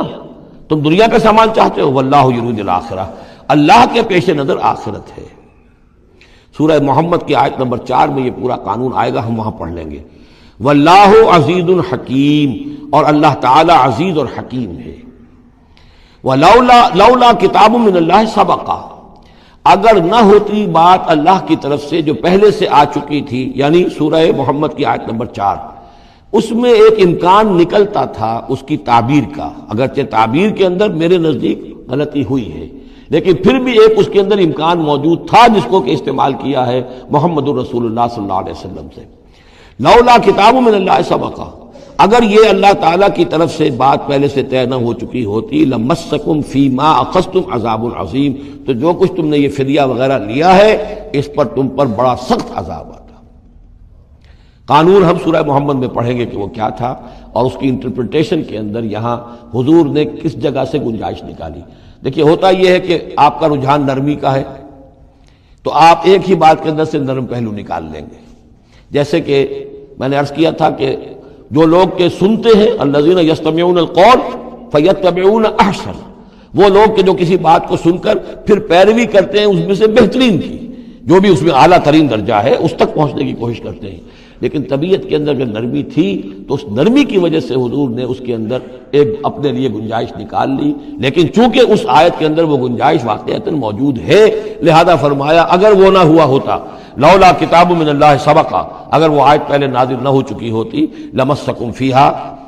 فیما اخذتم عذاب عظیم، تو تم پر جو بھی تم نے لیا ہے یہ فدیہ وغیرہ اس پر تم پر بڑی سخت پکڑ ہوتی اور عذاب آتا۔ روایات میں آتا ہے کہ حضور بھی اور حضرت ابو بکر بھی دونوں پھر اس آیت کے نزول کے بعد روتے رہے ہیں کہ ہم سے یہ خطا ہوئی ہے۔ بہرحال خطا اجتہادی ہے، کوئی غلط اس طرح کی نہیں ہے کہ کسی صریح حکم کی خلاف ورزی کی گئی ہو، وہ یہ ہے کہ جو بھی اس میں رعایت رکھی گئی تھی اس کو آپ نے اپنے اجتہاد سے اس کے اندر سے جو بھی نرمی کا پہلو تھا وہ نکال دیا۔ فَكُلُوا مِمَّا غَنِمْتُمْ حَلَالًا طَيِّبًا، تو اب کھاؤ جو تمہیں ملا ہے غنیمت۔ غنیمت میں وہ بھی ہے جو عین جنگ کے موقع پر مال غنیمت ملا، اور جو فدیہ اب مل رہا ہے وہ بھی غنیمت ہے۔ حلال طیبہ، کھاؤ، اس میں کوئی اب تمہیں ہچکچاہٹ نہ ہو، حلال اور طیب ستھرا۔ واتقوا اللہ، اللہ کا تقوی اختیار کرو، ان اللہ غفور الرحیم، یقیناً اللہ تعالیٰ بخشنے والا رحم فرمانے والا ہے۔ یا ایھا النبی قل لمن فی ایدیکم من الاسریٰ، اے نبی کہہ دیجئے ان لوگوں سے جو آپ کے قبضے میں ہیں قیدی۔ اب قیدیوں میں جان لیجئے حضرت عباس ابن عبد المطلب بھی تھے رضی اللہ عنہ، جو حضور کے چچا تھے۔ گمان غالب یہ ہے کہ وہ ایمان تو لا چکے تھے، اپنے ایمان کا اعلان نہیں کیا تھا، لہذا جنگ میں کفار کے ساتھ ہو کر آئے تھے، وہ بھی گرفتار تھے۔ اور بھی کچھ لوگ تھے کہ جن کے بارے میں حضور جانتے تھے کہ یہ لوگ جو ہے اپنی دلی خواہش سے نہیں آئے ہیں، بلکہ یہ کہ اپنے سرداروں کے دباؤ کی وجہ سے آئے ہیں، لیکن قانون تو قانون ہے۔ تو اس طریقے کا معاملہ جب ہوا ہے، اور پھر حضور کے اپنے اقدامات،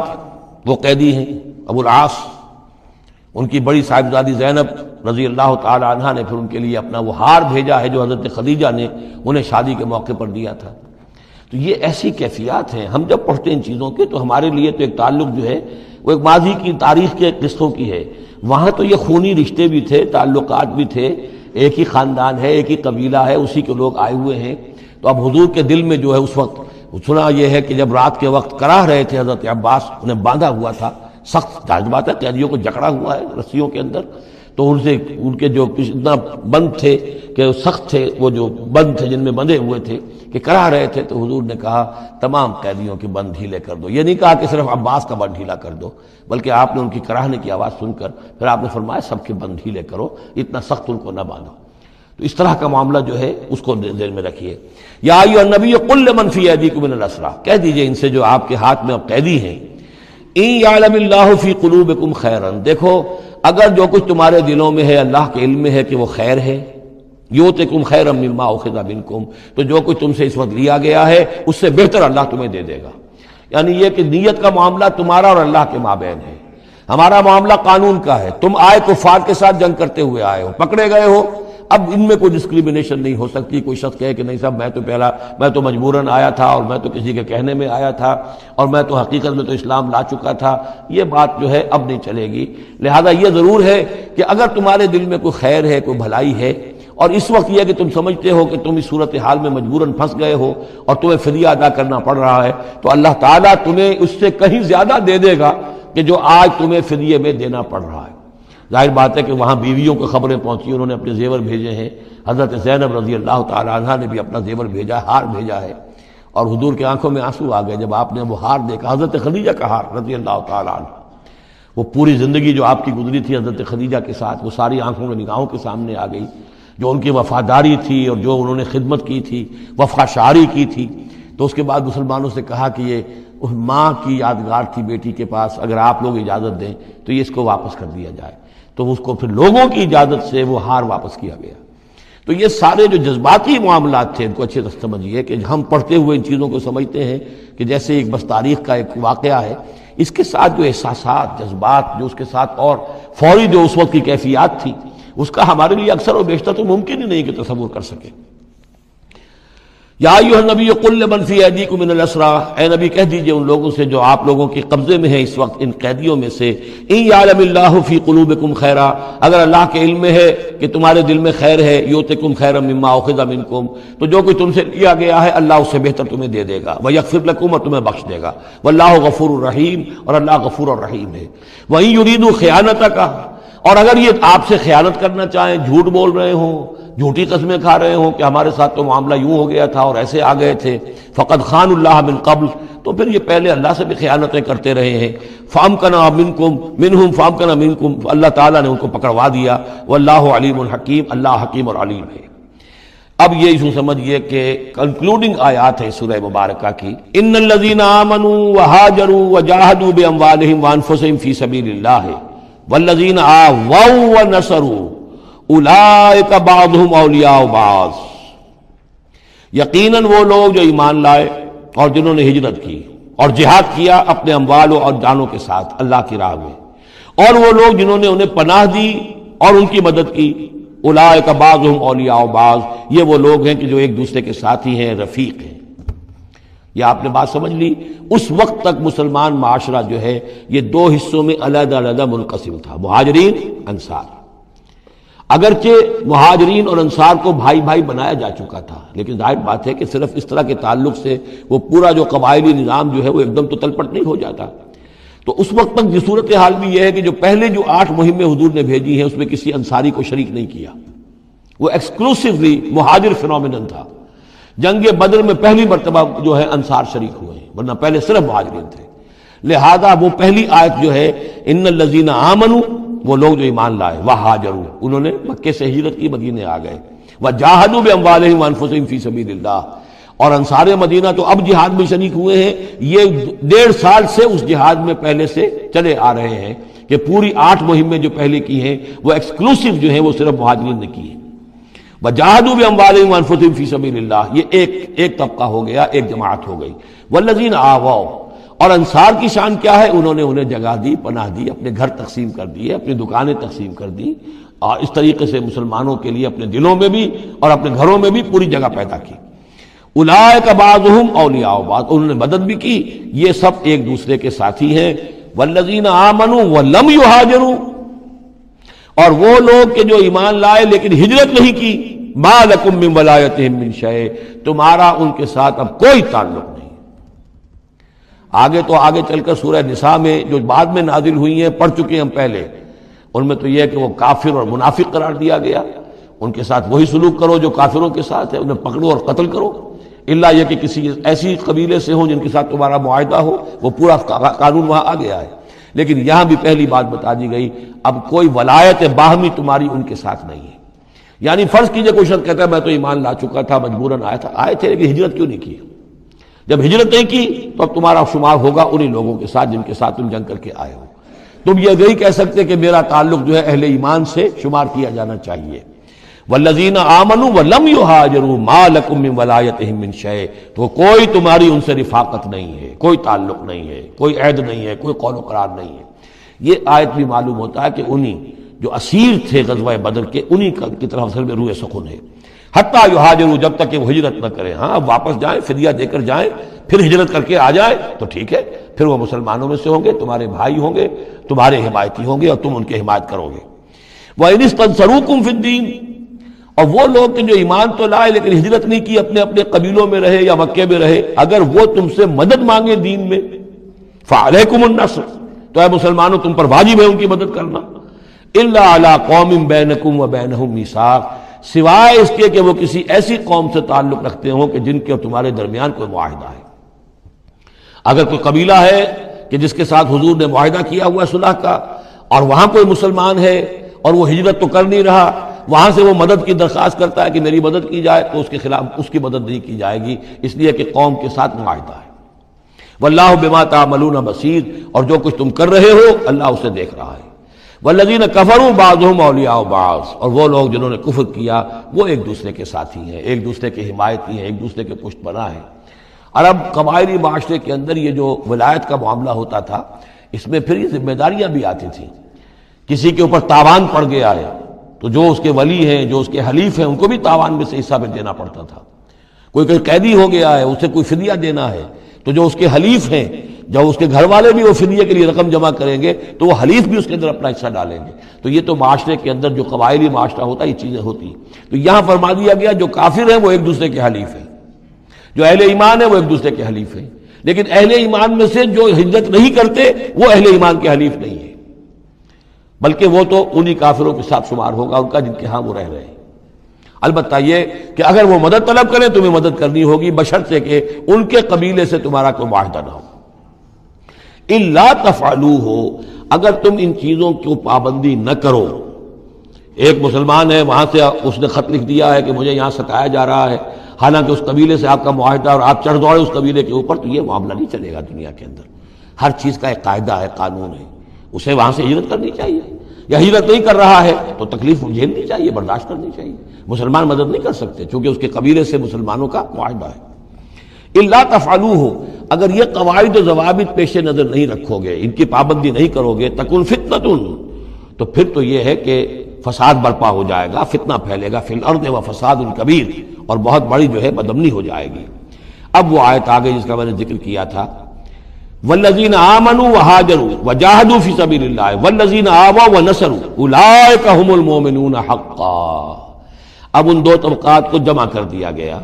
والذین آمنوا وہاجروا وجاہدوا فی سبیل اللہ والذین آووا ونصروا، ویسے یہ کہ وہ لوگ جو ایمان لائے اور جنہوں نے ہجرت کی اور جنہوں نے جہاد کیا اللہ کی راہ میں، یعنی یہ مہاجرین، والذین آووا،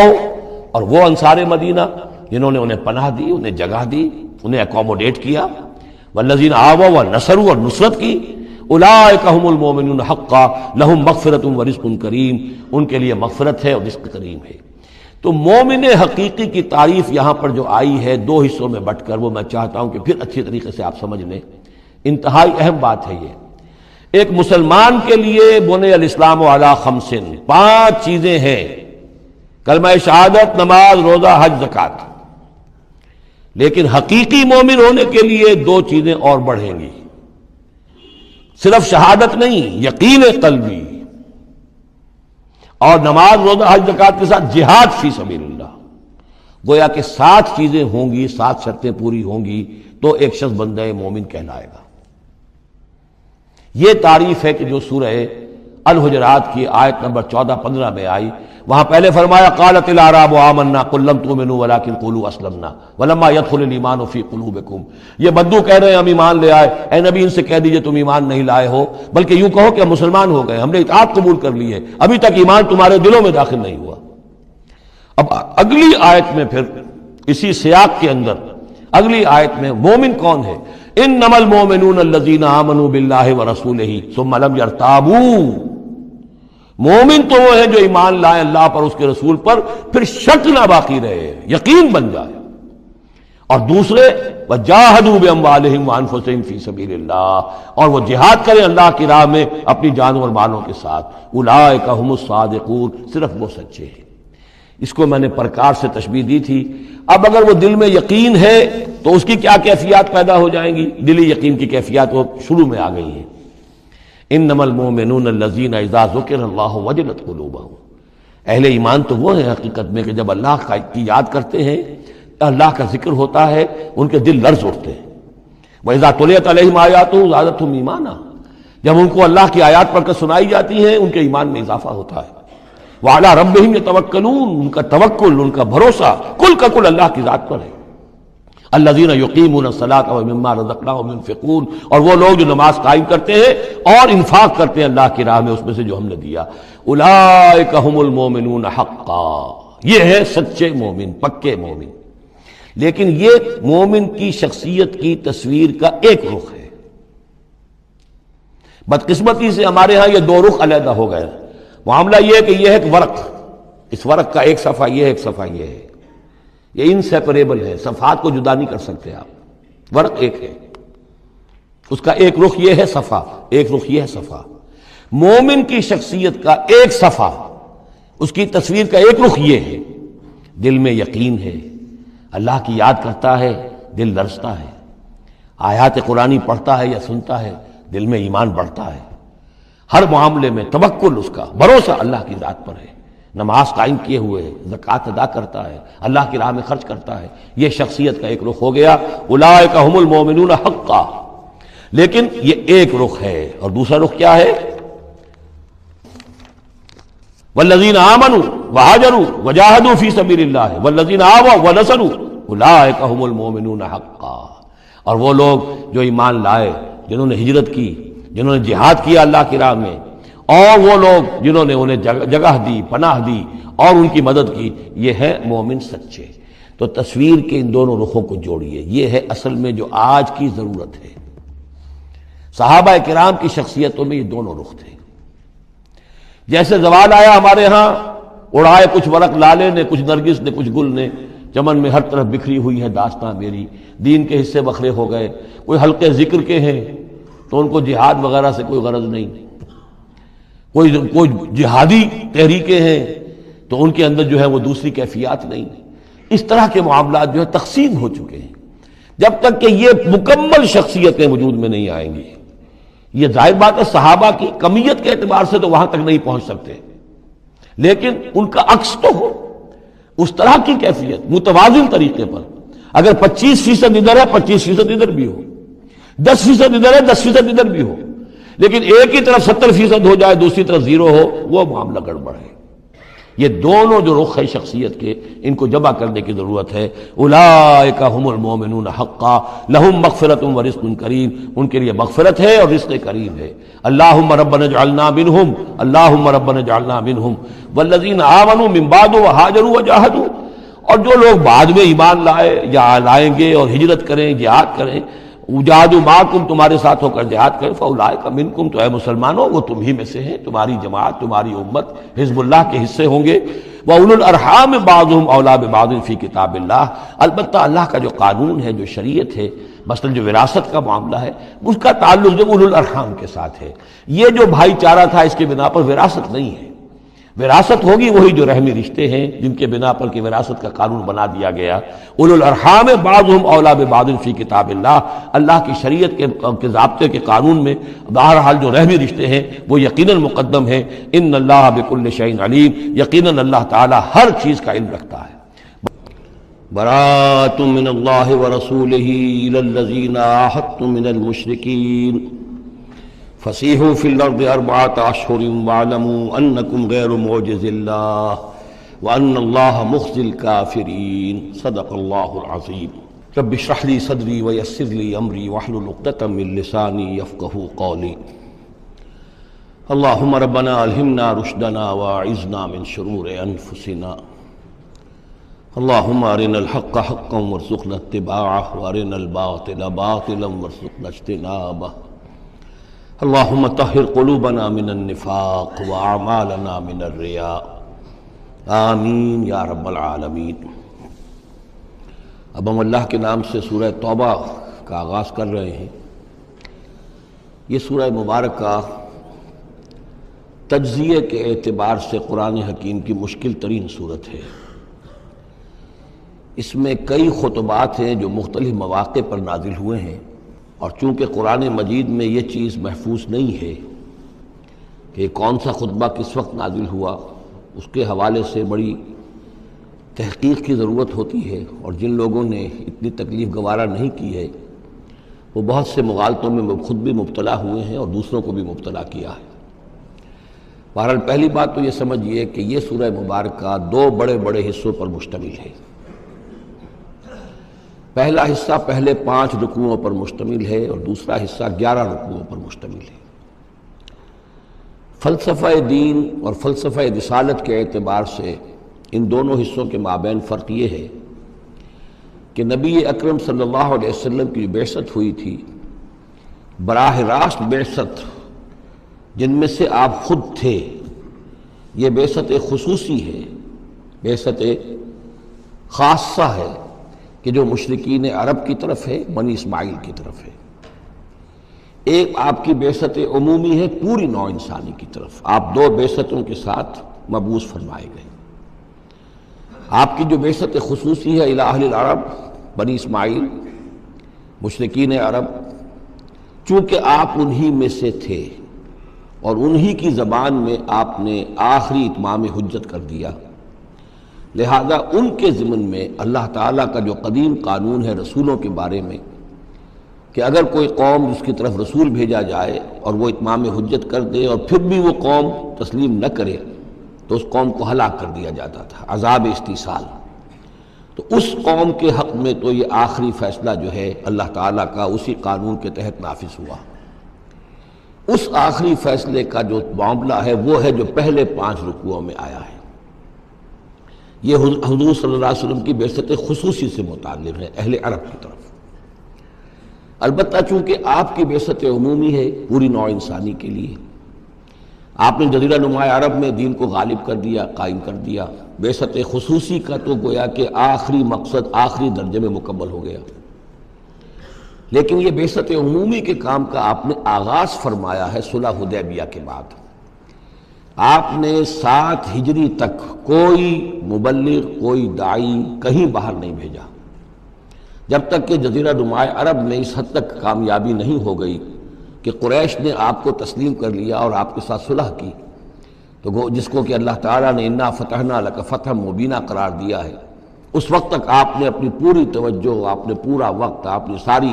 صلاحیتیں، اپنی قوتیں مرکوز رکھی ہیں جزیرہ نما عرب کے اندر۔ البتہ جب اس حد تک کام پورا ہو گیا سن 7 میں، سن 6 میں صلح حدیبیہ ہوئی ہے، تو اس کے بعد آپ نے نامہ بر بھیجے، اپنے خطوط بھیجے، قیصر کے نام بھیجا، کسریٰ کے نام بھیجا، مقوقس کے نام بھیجا، نجاشی بھی اب جو اس وقت تھا، وہ نجاشی جو ایمان لائے تھے فوت ہو چکے تھے، ان کی تو غائبانہ نماز جنازہ بھی حضور نے پڑھائی تھی۔ اب جو نجاشی تھے وہ مسلمان نہیں تھے، ان کے پاس بھی خط گیا۔ ان خطوط کے نتیجے میں سلطنت روما سے ایک ٹکراؤ شروع ہو گیا۔ غزوہ موتا ہوا اور اس کے بعد غزوہ تبوک۔ یہ جو 2 غزوات ہیں ان کا تعلق حضور کی بعثت عمومی سے ہے کہ اب بیرون ملک عرب آپ کی دعوت کا اور آپ کی اقامت دین کی جد و جہد کا دائرہ وسیع ہو رہا ہے۔ تو 11 رکوع اس سورہ مبارکہ کے اس سے بحث کر رہے ہیں، وہ غزوہ تبوک کے گرد ہیں۔ ان میں سے 4 رکوع وہ ہیں کہ جو غزوہ تبوک کے لیے ذہنی تیاری کے لیے، اور اس کے بعد کچھ آیات وہ ہیں کہ جو تبوک جاتے ہوئے اور تبوک سے واپسی پر نازل ہوئی، اور کچھ حصہ وہ ہے جو تبوک سے واپس آ کر نازل ہوا۔ وہ تو ہے 11 رکوع جو 6 سے شروع ہو کر 16 تک جائیں گے مسلسل۔ البتہ پہلے 5 رکوع وہ ہیں کہ جن میں اندرون جزیرہ نما عرب، اندرون ملک آپ کے جو مشن تھا اس کی تکمیل کا جو آخری مرحلہ تھا اس کا اعلان ہو رہا ہے۔ اب یہ جو 5 رکوع ہیں ان میں بھی ایک عجیب تقسیم ہے۔ ان میں 2 رکوع وہ ہیں کہ جو سن 8 ہجری میں فتح مکہ سے قبل نازل ہوئے ہیں۔ ان میں تیار کیا گیا ہے مسلمانوں کو فتح مکہ کے لیے کہ وہ نکلیں، اور ساری رد و قدا ہو رہی ہے کچھ لوگوں کی طرف سے، کچھ منافقین کی طرف سے، کچھ سادہ دل مسلمانوں کی طرف سے، نیک دل مسلمانوں کی طرف سے، کچھ ایسے لوگوں کی طرف سے کہ جن کے وہاں رشتہ دار ہیں کہ اب اگر جنگ ہوگی اور جا کر ہم حملہ کریں گے مکے پر تو اس سے یہ ہے کہ ان رشتہ داروں کو بھی غضب پہنچے گا۔ کچھ ایسے مسلمان تھے جن کی فیملیز وہاں تھیں اور انہیں اندیشہ تھا کہ کہیں جب یہ چکی پیسے گی تو کہیں گندم کے ساتھ گھن بھی نہ پیس جائے۔ تو ایک رد و قدا ہے جو ان 2 رکوعوں میں آپ کو ملے گی کہ جو نازل ہوئے ہیں سن 8 میں فتح مکہ سے قبل، اور 3 رکوع وہ ہیں کہ جو نازل ہوئے ہیں سن 9 میں ذی قعدہ کے بعد۔ اور یہ جب کہ فتح مکہ ہو چکا، اس سال حضور نے حج نہیں کیا، پھر اگلے سال آپ نے بھی دوبارہ حج نہیں کیا، لیکن آپ نے قافلہ بھیج دیا تھا کہ وہ جائے، اور اس کے امیر کی حیثیت سے حضرت ابوبکر صدیق رضی اللہ تعالیٰ عنہ تھے امیر الحج۔ لیکن جب وہ قافلہ روانہ ہو چکا تھا ذی قعدہ سن 9 میں، تو پھر وہ آیات نازل ہوئیں کہ جو 3 رکوعوں پر مشتمل ہیں، جن میں آخری اعلان کیا گیا ہے کہ اب آئندہ یہاں کوئی عرب، کوئی مشرک حج کے لیے نہیں آئے گا۔ سن 9 کا حج وہ مشترک تھا، اس میں اہل ایمان بھی تھے اور اہل شرک بھی تھے، مشرکین مکہ بھی تھے، ان کو بھی اجازت تھی۔ اور وہاں اعلان کیا گیا کہ آئندہ مشرکین کے ساتھ اللہ کا کوئی معاہدہ نہیں ہے، اور ایک مہلت دی جا رہی ہے اتنے وقت معین کی، اس کے اندر یا تو وہ اسلام لے آئیں اور یا ان کا قتل عام ہو جائے گا۔ یہ سخت ترین آیات ہے قرآن مجید کی کہ جو اس حصے میں نازل ہوئی ہیں، لیکن اس کا فلسفہ سمجھ لیجئے، یہ قائم مقام ہے اس عذاب استیصال کے جو عذاب قوم نوح پر آیا، قوم ہود پر آیا، قوم صالح پر آیا، قوم شعیب پر آیا، سدوم اور عمورہ کی بستیوں پر آیا، آل فرعون پر آیا۔ وہ اب مشرکین عرب پر اس لیے آنا ضروری تھا کہ ان کی طرف حضور بھیجے گئے، انہی کی زبان میں کتاب اتار دی گئی، ان پہ اتمام حجت ہو گیا، حق مبرہن ہو گیا۔ اب اگر وہ ایمان نہیں لا رہے ہیں تو عذاب استیصال کے مستحق ہو چکے ہیں۔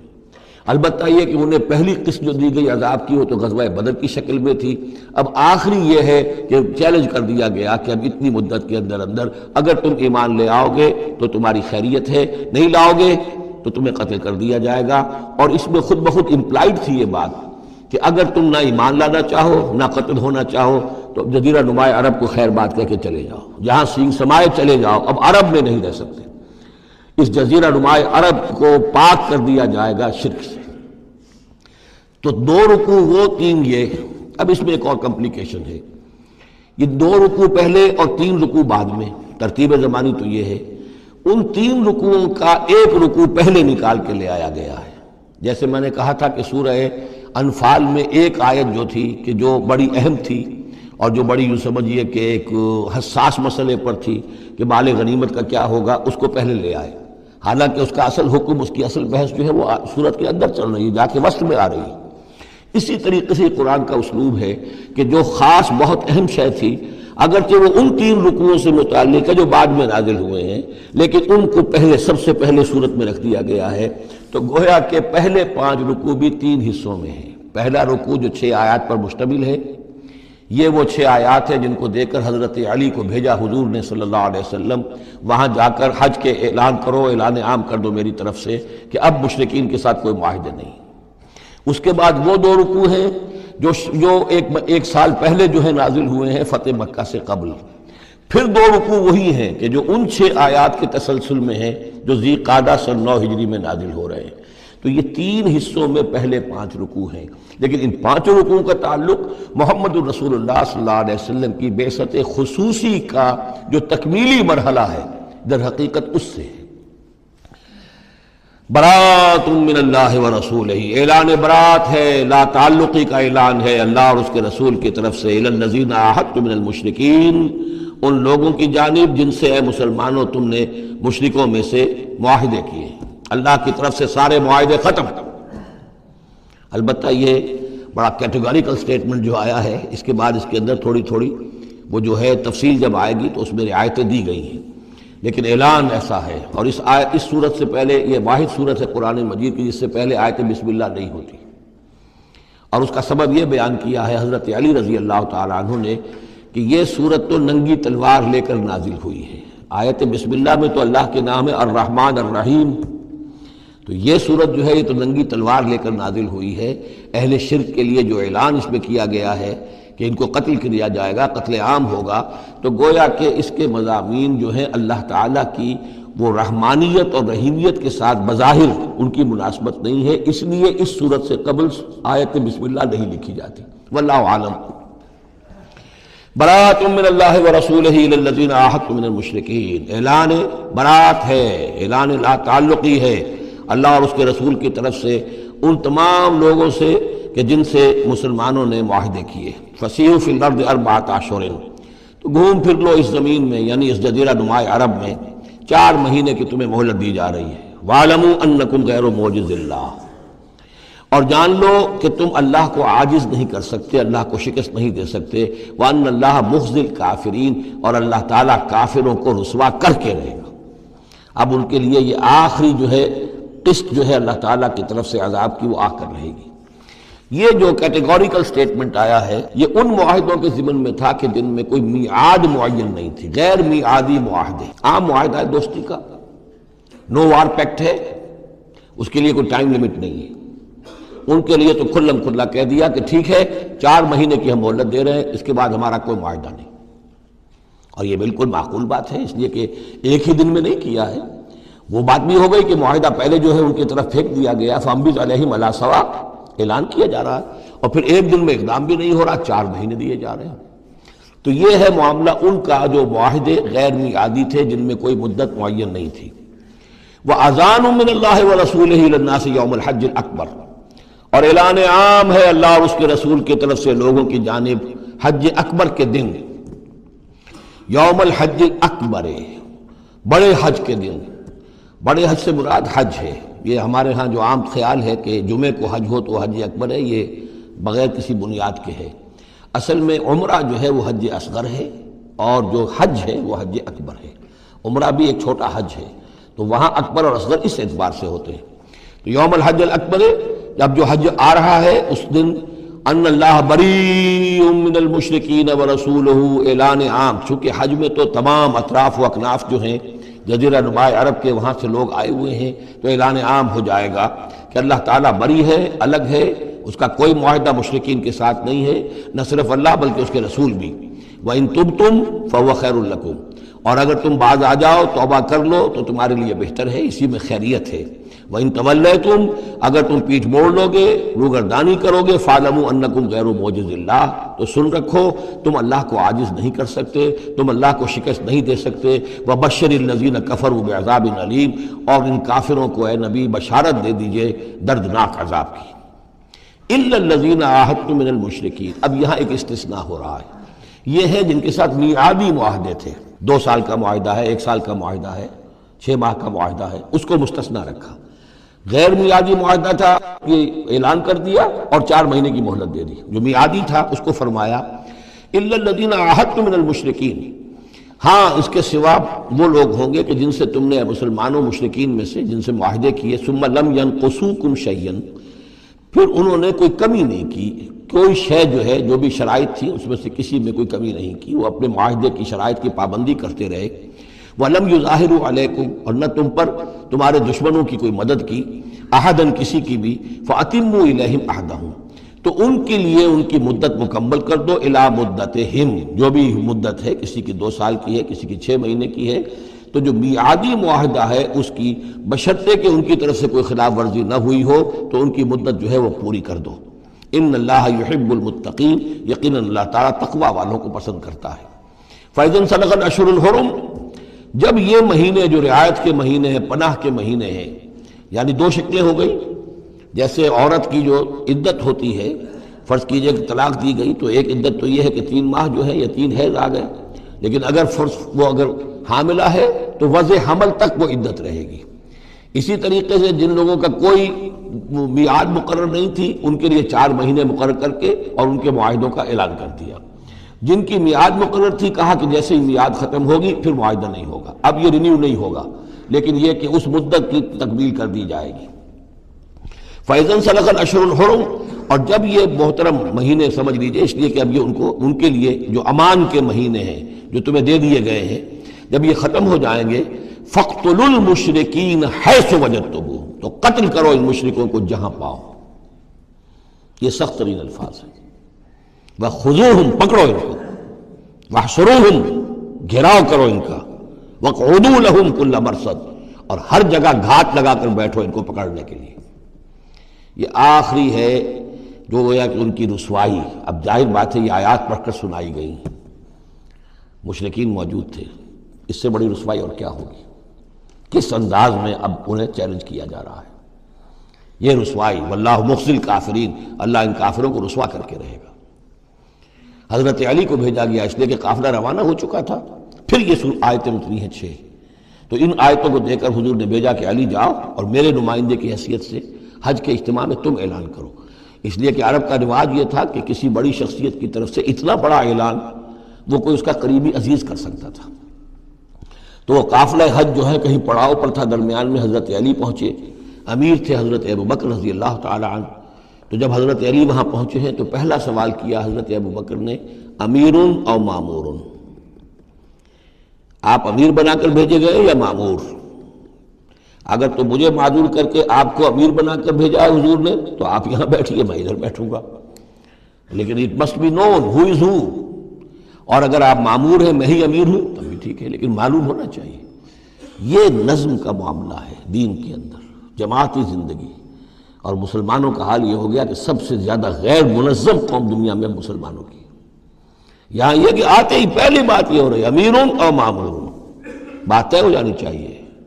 آپ امیر ہو کر آئے ہیں تو میں چارج دیتا ہوں آپ کو، اور مامور ہے تو مجھے معلوم ہونا چاہیے.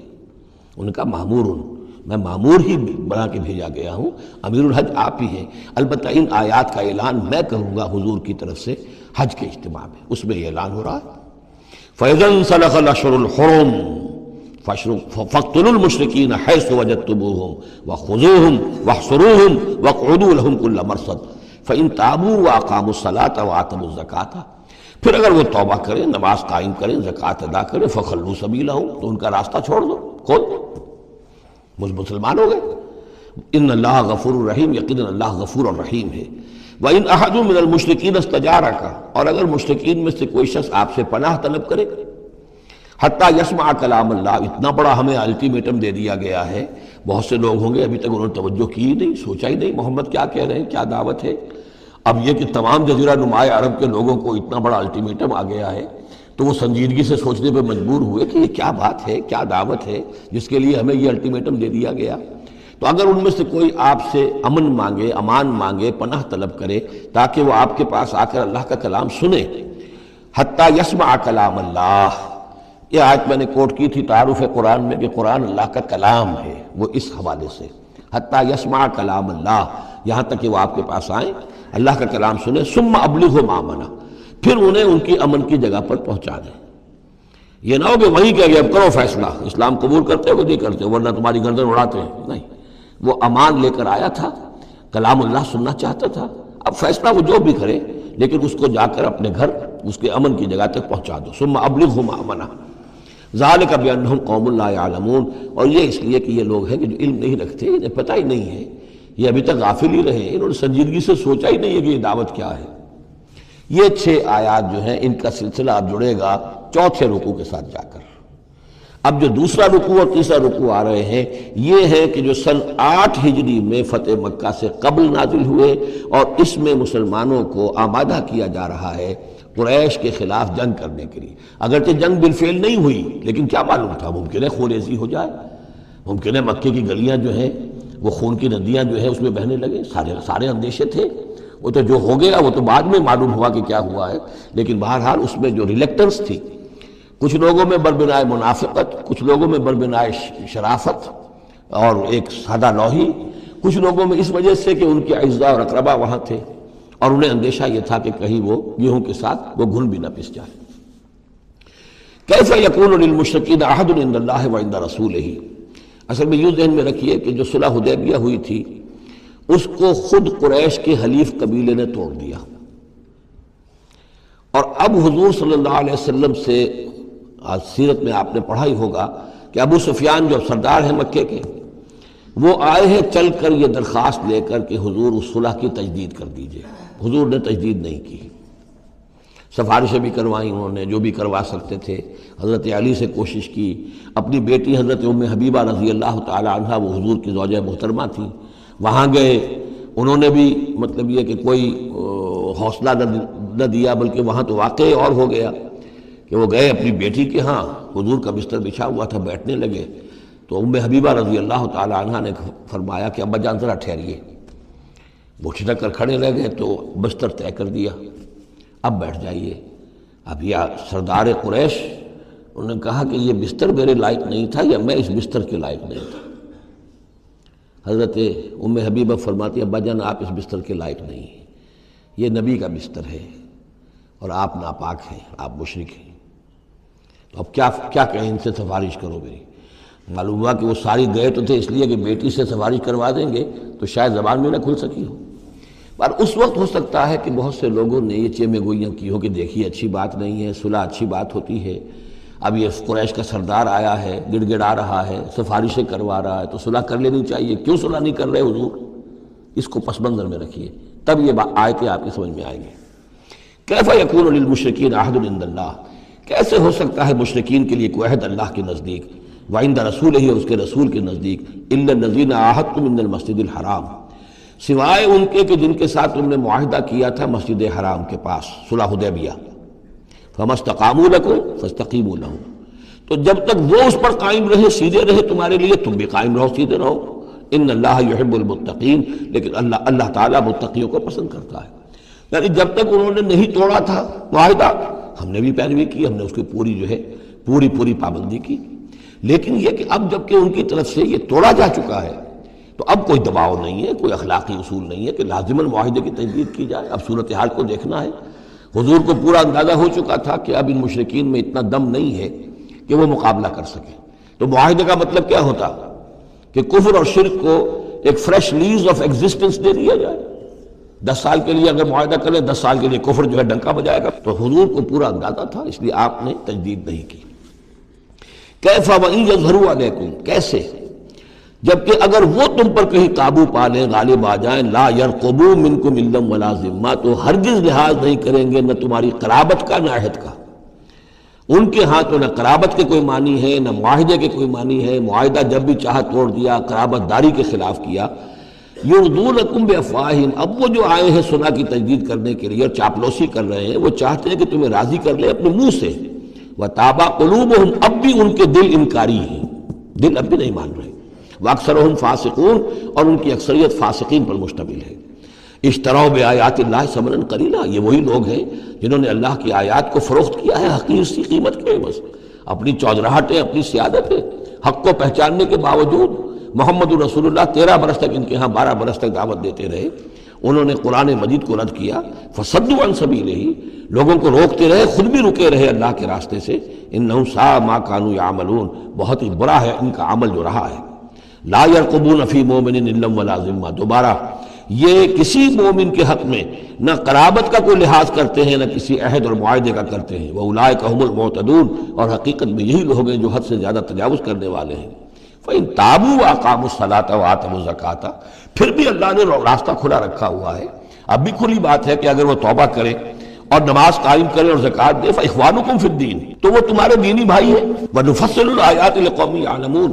اور ہم اپنی آیات کی تفصیل بیان کر رہے ہیں ان لوگوں کے لیے جو علم رکھتے ہیں، جو علم حاصل کرنا چاہیں۔ وَإِن نَكَثُوا أَيْمَانَهُمْ مِن بَعْدِ عَهْدِهِمْ، اور اگر انہوں نے توڑ دیا ہے اپنی اس قسم کو اور معاہدے کو اس کے باندھنے کے بعد، وَطَعَنُوا فِي دِينِكُمْ، اور جبکہ وہ انہوں نے عیب لگایا ہے تمہارے دین کے معاملے میں، فَقَاتِلُوا أَئِمَّةَ الْكُفْرِ، تو اب جنگ کرو ان کفر کے اماموں سے۔ یہ ہے الفاظ جو بہت نوٹ کرنے کے۔ ائمۃ الکفر کون تھے جزیرہ نما عرب میں؟ کافر تو سب تھے، مشرک سب تھے، ائمۃ الکفر، ائمۃ الشرک یہ قریش تھے۔ متولی کعبے کے، بتوں کے مجاور، یہ سارا مرکز جو ہے شرک کا جو بنایا، اللہ کے گھر کو توحید کا مرکز تھا اسے شرک کا اڈا بنا دیا، یہ ہے امام۔ جب تک ان کو شکست نہ دی جائے تو ظاہر بات ہے کہ جزیرہ نما عرب پر دین کے غلبے کا تصور نہیں ہے۔ چاہے وہاں کوئی فارمل حکومت نہیں تھی، کوئی سلطنت نہیں تھی، کوئی ریاست نہیں تھی، کوئی جو ہے فارمل دارالخلافہ نہیں تھا، لیکن معنوی اعتبار سے یہ ام القریٰ، یہ مرکزی بستی ہے، یہ ہے اس پورے جزیرہ نما عرب کا صدر مقام ایک اعتبار سے، اور یہاں کے جو لوگ ہیں ائمۃ الکفر، ان کے ساتھ جنگ کرو۔ فقاتلوا ائمۃ الکفر، تو قتال کرو ان کفر کے اماموں سے، انہم لا ایمان لہم، ان کی کسی قسم کا کوئی پاس نہیں، ان کی کوئی قسمیں نہیں ہیں، کوئی اعتبار نہیں، لعلہم ینتہون، شاید کہ وہ باز آ جائیں، یعنی سختی سے شاید باز آ جائیں۔ اے مسلمانوں، نرمی کے ساتھ وہ باز آنے والے نہیں۔ الا تقاتلون قوما نکثوا ایمانہم، کیا ہو گیا تمہیں؟ تم جنگ نہیں کرنا چاہتے ایسی قوم سے جنہوں نے اپنے عہد کو توڑا؟ معاہدہ انہوں نے توڑا ہے، مسلمانوں نے تو نہیں توڑا، نہ مسلمانوں کے حلیف قبیلے نے توڑا، انہوں نے وعدہ جو کیا تھا اس کو توڑا ہے۔ تو کیا ہو گیا تمہیں؟ شرافت کی وجہ سے یا بزدلی کی وجہ سے یا منافقت کی وجہ سے یا اور کسی سبب سے تم ان سے جنگ نہیں کرنا چاہتے؟ الا تقاتلون، کیا تم قتال نہیں کرنا چاہتے قوماً اس قوم سے نکثوا ایمانہم، جنہوں نے اپنی قسمیں توڑی، وہموا باخراج الرسول، یہی تو ہے کہ جنہوں نے رسول کو مکے سے نکلنے پر مجبور کیا، وہم بدؤکم اول مرہ، اور انہوں نے ہی آغاز کیا تھا۔ ظاہر بات ہے کہ کتنا مسلمانوں کو ستایا تھا مکے میں، مسلمانوں میں سے بعضوں کو شہید کیا تھا مکے میں، کتنوں کو تکلیفیں دی تھی، ٹارچر کیا تھا، پرسیکیوٹ کیا تھا، انہوں نے کیا پہلی مرتبہ۔ اتخشونہم، اب دیکھیے یہ ہے وہ سرچنگ کوسچن، اے مسلمانوں کیا ان سے ڈر رہے ہو؟ یہ کوئی بزدلی ہے جو تم پر طاری ہو گئی ہے؟ قریش کے خلاف اقدام سے گھبرا رہے ہو؟ اتخشونہم فاللہ احق ان تخشوہ ان کنتم مؤمنین، تو اگر تم مومن ہو تو اللہ زیادہ حقدار ہے کہ تم اس سے ڈرو۔ اب یہ اس کا حکم ہے، تمہیں اقدام آخری کرنا ہے۔ قاتلوہم، کرو جنگ ان سے، یعذبہم اللہ بایدیکم، اللہ تعالی عذاب دے گا انہیں تمہارے ہاتھوں، ویخزہم، اور ان کو رسوا کرے گا، وینصرکم علیہم، اور تمہاری مدد کرے گا ان کے خلاف، ویشف صدور قوم مومنین، اور اہل ایمان کے سینوں کو کی جلن کو دور کر دے گا، ٹھنڈک عطا فرمائے گا۔ یعنی اب بھی مکے میں ایسے لوگ تھے کہ جن پر ٹارچر ہو رہا تھا، وہ جو ضعیف تھے، جو نہیں کر سکتے تھے، سفر نہیں کر سکتے تھے، یا خواتین تھیں، تو ان کے اوپر جو بھی ظلم ہو رہے تھے، تو جب ان لوگوں کی اب درگت بنے گی تو ان کے بھی دلوں کو کچھ ٹھنڈک ملے گی، اور ان کو بھی کچھ نہ کچھ ان کے احساسات جو ہیں اس کے اندر کچھ سکون ہوگا۔ وَيُذْهِبْ غَيْظَ قُلُوبِهِمْ، ان کے دلوں میں جو غصہ بھرا ہوا، غم بھرا ہوا، اللہ تعالیٰ اسے نکالے گا۔ وَيَتُوبُ اللَّهُ عَلَىٰ مَن يَشَاءُ، اور اللہ تعالیٰ توبہ نصیب کر دے گا جس کو چاہے گا، جس کو چاہے گا توبہ کی توفیق دے دے گا۔ وَاللَّهُ عَلِيمٌ حَكِيمٌ، اور اللہ تعالیٰ علیم اور حکیم ہے۔ اب تیسری مرتبہ وہ آیت آ گئی ہے قرآن میں، ام حسبتم ان تترکوا، ام حسبتم ان تدخلوا الجنة ولما يأتكم مثل الذين خلوا من قبلكم مستهم البأساء والضراء وزلزلوا حتى يقول الرسول والذين معه متى نصر الله الا ان نصر الله قریب۔ اسی طرح پھر یہ آیت ہے 214 سورہ بقرہ کی، 142 سورہ آل عمران کی، ام حسبتم ان تدخلوا الجنة، اب یہ تیسری مرتبہ ام حسبتم ان تترکوا، یہ آیت نمبر 16 ہے، 1 اور 6 کو بھی جمع کریں گے تو 7 بنے گا۔ ام حسبتم ان تترکوا، تم چھوڑ دیے جاؤ گے، ولما یعلم اللہ الذین جاہدوا منکم، ابھی تو اللہ نے دیکھا ہی نہیں کون ہے تم میں سے حقیقتاً جہاد کرنے والے۔ دوسری قوموں کے خلاف جہاد کرنا اور تھا، اب اپنی قوم کے خلاف جہاد کرنے کے لیے جانا، ظاہر بات ہے کہ اس کے اندر ایک اور اضافی امتحان ہے جو اللہ تمہارا لے لینا چاہتا ہے۔ وَلَمْ يَتَّخِذُوا مِن دُونِ اللَّهِ وَلَا رَسُولِهِ وَلَا الْمُؤْمِنِينَ وَلِيًّا، اور دیکھ لینا چاہتا ہے اللہ کہ کون ہے وہ لوگ کہ جو اللہ کے سوا اور اس کے رسول کے سوا اور اہل ایمان کے سوا کسی کے ساتھ دلی تعلق، دلی محبت اور دلی رازداری کا کوئی تعلق نہیں رکھتے۔ یہ رشتے جب تک کٹیں گے نہیں ایمان کی تلوار سے، اس وقت تک تمہارا خلوص جو ہے اللہ کے ساتھ اور دین کے ساتھ وہ کیسے ثابت ہوگا۔ واللہ خبیر بما تعملون، اور جو کچھ تم کر رہے ہو اللہ اس سے باخبر ہے۔ ما کان للمشرکین ان یعمروا مساجد اللہ، ان مشرکوں کا تو یہ حق نہیں ہے کہ وہ آباد کریں اللہ کے گھروں کو۔ یہ مسجد ہے، اللہ کا گھر ہے، یہ بیت اللہ ہے، یہ مشرکین اس کے متولی بنے بیٹھے ہیں، ان کا کوئی حق نہیں ہے، یہ توحید کا مرکز ہے بیت اللہ۔ ما کان للمشرکین، نہیں ان کا یہ حق ان یعمروا مساجد اللہ، یہ متولی بنے بیٹھے ہوئے ہیں اس کے، شاہدین علی انفسہم بالکفر، اپنے اوپر کفر کی گواہی دیتے ہوئے، یعنی اعلانیہ کافر ہیں، مشرک ہیں، اور پھر اس بیت اللہ کے متولی بنے ہوئے۔ اولئک حبطت اعمالہم، ان کے سارے اعمال حبط ہو گئے، یعنی حاجیوں کی خدمت کر دی، پانی پلا دیا، یہ کر دیا، وہ کر دیا، ان کی کوئی حیثیت اللہ کی نگاہ میں نہیں ہے۔ ان کے جو شرک ہے اور کفر ہے اس نے ان کے تمام اعمال حبط کر دیے۔ وفی النار ہم خالدون، اور آگ ہی میں وہ رہیں گے ہمیشہ ہمیشہ۔ انما یعمر مساجد اللہ من آمن باللہ والیوم الآخر، مسجدیں اللہ کی مسجدوں کو آباد کرنا تو ان کا حق ہے جو ایمان لائے اللہ پر اور یوم آخر پر، واقام الصلاۃ، اور نماز قائم کریں، وآت الزکوٰۃ، اور زکوٰۃ ادا کریں، ولم یخش الا اللہ، اور نہ ڈرے کسی سے سوائے اللہ کے۔ فعسیٰ اولئک ان یکونوا من المہتدین، تو ایسے لوگ ہیں کہ جن کے بارے میں توقع ہے کہ وہ راہیاب ہوں گے اور منزل مراد تک پہنچ جائیں گے۔ اجعلتم سقایۃ الحاج وعمارۃ المسجد الحرام کمن آمن باللہ والیوم الآخر، کیا تم نے حاجیوں کو پانی پلانا اور مسجد حرام کو آباد رکھنا اس کو برابر کر دیا ہے اس کے کہ جو شخص ایمان لایا اللہ پر اور یوم آخر پر، وجاہد فی سبیل اللہ، اللہ کی راہ میں جہاد کرے؟ یہ مشرکین مکہ، مشرکین قریش جو کیا کرتے ہیں، ان کا یہی کریڈٹ ان کا کیا ہے کہ جو ہے بیت اللہ کو آباد رکھا ہوا ہے، حاجی آ رہے ہیں تو ان کی خدمت کر رہے ہیں، انہیں دودھ پانی پلا رہے ہیں، تو بس یہ، تو کیا یہ چیزیں برابر ہو گئی ان کے کہ جو ایمان لائے اللہ پر اور یوم آخر پر اور جنہوں نے جہاد کیا اللہ کی راہ میں؟ لا یستوون عند اللہ، یہ دونوں برابر نہیں اللہ کے نزدیک۔ واللہ لا یہدی القوم الظالمین، اور اللہ ایسے ظالموں کو ہدایت نہیں دیتا۔ الذین آمنوا وہاجروا وجاہدوا فی سبیل اللہ باموالہم وانفسہم، وہ لوگ جو ایمان لائے، جنہوں نے ہجرت کی، پھر جہاد کیا اللہ کی راہ میں اپنے مالوں سے اور اپنی جانوں سے۔ اعظم درجۃ من عند اللہ، ان کا بہت بلند و بالا اور بہت عظیم رتبہ ہے اللہ کے نزدیک۔ واولئک هم الفائزون، اور حقیقت میں وہی ہیں کامیاب ہونے والے۔ یبشرہم ربہم برحمت منہ ورضوان، انہیں بشارت دیتا ہے ان کا رب اپنی رحمت، خاص اپنے خزانہ فضل سے رحمت کی، ورضوان، اور رضامندی کی، وجنات لہم فیہا نعیم مقیم، اور ان باغات کی کہ جن کے اندر بہت ہمیشہ رہنے والی نعمتیں ہوں گی، خالدین فیہا ابدا، جن میں وہ رہیں گے ہمیشہ ہمیش۔ ان اللہ عندہ اجر عظیم، یقیناً اللہ تعالیٰ ہی کے پاس بہت بڑا اجر ہے۔ یا ایھا الذین آمنوا لا تتخذوا آباءکم واخوانکم، اب چونکہ کچھ مسلمانوں کو، جیسا کہ میں نے عرض کیا، یہ ہوگا کہ آخر وہ ہمارے باپ ہیں، وہاں پہ بھائی ہیں، اب یہ جنگ ہوگی، چلیے ابھی تک امید تھی کہ وہ لوگ شاید ایمان لے آئیں تو ہمارے ساتھ ہو جائیں، ابھی تک وہ ایمان نہیں لائے ہیں، اب اگر ادھر سے چڑھائی ہوگی ہمیں جانا پڑے گا، اپنے ہاتھوں جو ہے وہ اپنے رشتہ داروں کو، اپنے بھائی بندوں کو قتل کرنا پڑے گا۔ یہ چیز جو رکاوٹ بن رہی تھی، تو ذرا اب اس کے اوپر ایک ضرب لگ رہی ہے ان دو آیتوں میں،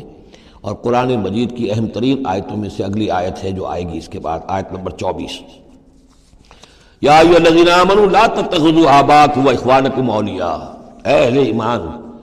اپنے باپوں اور بھائیوں کو اپنے ولی اور دوست اور حمایتی مت سمجھو، مت بناؤ۔ ان استحبوا الکفر علی الایمان، اگر انہوں نے ایمان کے مقابلے میں کفر کو پسند کیا ہے، اگر اب بھی تمہارے دل میں ان کے لیے محبت ہے اور تمہارے دل میں وہ تعلق جو ہے موجود ہے، تو اس کا مطلب یہ ہے کہ پھر ایمان کے ساتھ رشتہ تمہارا مضبوط نہیں ہے، اللہ کے لیے غیرت نہیں ہے، دین کے لیے، توحید کے لیے غیرت نہیں ہے۔ یا ایھا الذین آمنوا لا تتخذوا آباءکم واخوانکم اولیاء ان استحبوا الکفر علی الایمان ومن یتولہم منکم، تو جو کوئی بھی ان کے ساتھ وہ ولایت کا تعلق رکھے گا، دوستی اور جو پشت پناہی کا، فاولئک ھم الظالمون، تو خود وہ بھی پھر ظالموں میں شریک ہو جائیں گے۔ اب وہ آیت آ رہی ہے، خاصی طویل آیت ہے اور یہ بہت ہی اہم آیت ہے۔ قل، اے نبی ان سے کہہ دیجئے، ان کان آباؤکم وابناؤکم واخوانکم وازواجکم وعشیرتکم واموال اقترفتموها وتجارۃ تخشون کسادها ومساکن ترضونها احب الیکم من اللہ ورسولہ وجہاد فی سبیلہ فتربصوا حتی یاتی اللہ بامرہ واللہ لا یہدی القوم الفاسقین۔ اے نبی ان سے کہہ دیجئے، اگر ہو تمہیں تمہارے باپ اور تمہارے بیٹے اور تمہارے بھائی اور تمہاری بیویاں یا بیویوں کے لیے شوہر اور تمہاری برادری رشتہ دار اور وہ مال جو تم نے بہت محنت سے کمائے ہیں، جمع کیے ہیں، وہ تجارت جس کے مندے کا تمہیں خطرہ رہتا ہے، ڈرتے رہتے ہو، اور وہ حویلیاں اور وہ محل جو تم نے بنائے ہیں تمہیں بہت پسند ہیں، مساکن ترضونھا، اگر یہ 8 چیزیں محبوب تر ہیں، احب الیکم، ان 8 کی محبت زیادہ ہے تمہارے دلوں میں، من اللہ و رسولہ و جہاد فی سبیلہ، اللہ کی محبت، رسول کی محبت، اللہ کی راہ میں جہاد کی محبت، اگر یہ 3 محبتیں کم ہیں، وہ زیادہ ہیں، فتربصوا، تو جاؤ انتظار کرو، دفع ہو جاؤ، فتربصوا، جاؤ انتظار کرو، حتیٰ یاتی اللہ بامرہ، یہاں تک کہ اللہ اپنا فیصلہ سنا دے، واللہ لا یہدی القوم الفاسقین، اللہ ایسے فاسقوں کو راہیاب نہیں کرتا۔ بہت سخت آیت ہے، بہت اہم آیت ہے، بڑی کیٹیگوریکل ہے۔ ہر شخص اپنے باطن میں ایک ترازو نصب کرے، اپنے باطن میں، کسی اور کو نہ ناپیے تولیے، یہ اپنے آپ کو تولیے۔ بل الانسان علی نفسہ بصیرہ، انسان اپنے آپ سے خوب واقف ہے۔ ایک میں ڈالیے پلڑے کے اندر یہ 8 محبتیں، باپوں کی محبت، بیٹوں کی، بھائیوں کی، بیویوں کی، یا شوہروں کی، اسپاؤسز کی، یا اس کے بعد رشتہ داروں کی، اور 3 شکلیں ہیں مال کی، وہ مال جو جمع کیا ہے، اور وہ تجارت جو بڑی محنت سے جمائی ہے، اس کا مندے کا اندیشہ رہتا ہے، اور وہ گھر بنائے ہیں، محل بنائے ہیں، کوٹھیاں بنائی ہیں، ولاز بنائے ہیں، بڑے ان کو سجایا ہے، ڈیکوریٹ کیا ہے۔ اگر ان 8 چیزوں کی محبت تمہارے دل میں زیادہ ہے، اللہ کی محبت، اس کے رسول کی محبت، اللہ کی راہ میں جہاد کی محبت سے، یہاں یہ تیسری چیز ہے کانکریٹ۔ پہلی 2 تو آپ کہہ سکتے ہیں میرے دل میں بڑی محبت ہے، آپ کو کیا پتہ، ٹھیک ہے بھائی، ہو سکتا ہے ٹنوں محبت ہو اللہ کی آپ کے دل میں، اور رسول کا بھی عشق ہو سکتا ہے کہ ٹنوں ہو آپ کے دل میں، لیکن تیسری محبت تو نظر آ جائے گی، اللہ کی راہ میں جہاد کی محبت کتنی ہے۔ اگر یہ 3 محبتیں ہلکی ہیں، وہ پڑھنا بھاری ہے، فتربصوا حتی یاتی اللہ بامرہ، تو جاؤ انتظار کرو یہاں تک کہ اللہ اپنا فیصلہ سنا دے، اور اللہ ایسے فاسقوں کو، ایسے ناہنجاروں کو، ایسے سرکشوں کو اللہ تعالیٰ ہدایت نہیں دیتا۔ یہ سیلف اسیسمنٹ سکیم ہے، ہر شخص خود اپنا جائزہ لے، کہاں کھڑا ہے، اس کی allocation of time, allocation of energies, اپنی صلاحیتیں کہاں لگا رہا ہے، کہاں کھپا رہا ہے، کس کام میں لگا رہا ہے۔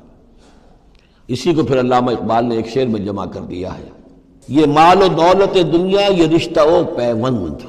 بتان وہم و گما، لا الہ الا اللہ۔ مال و دولت دنیا کی 3 شکلیں، دولت جیسے بھی ہو، ایسٹس ہوں، بینک بیلنس ہو، سٹاکس ہوں، جو بھی ہو،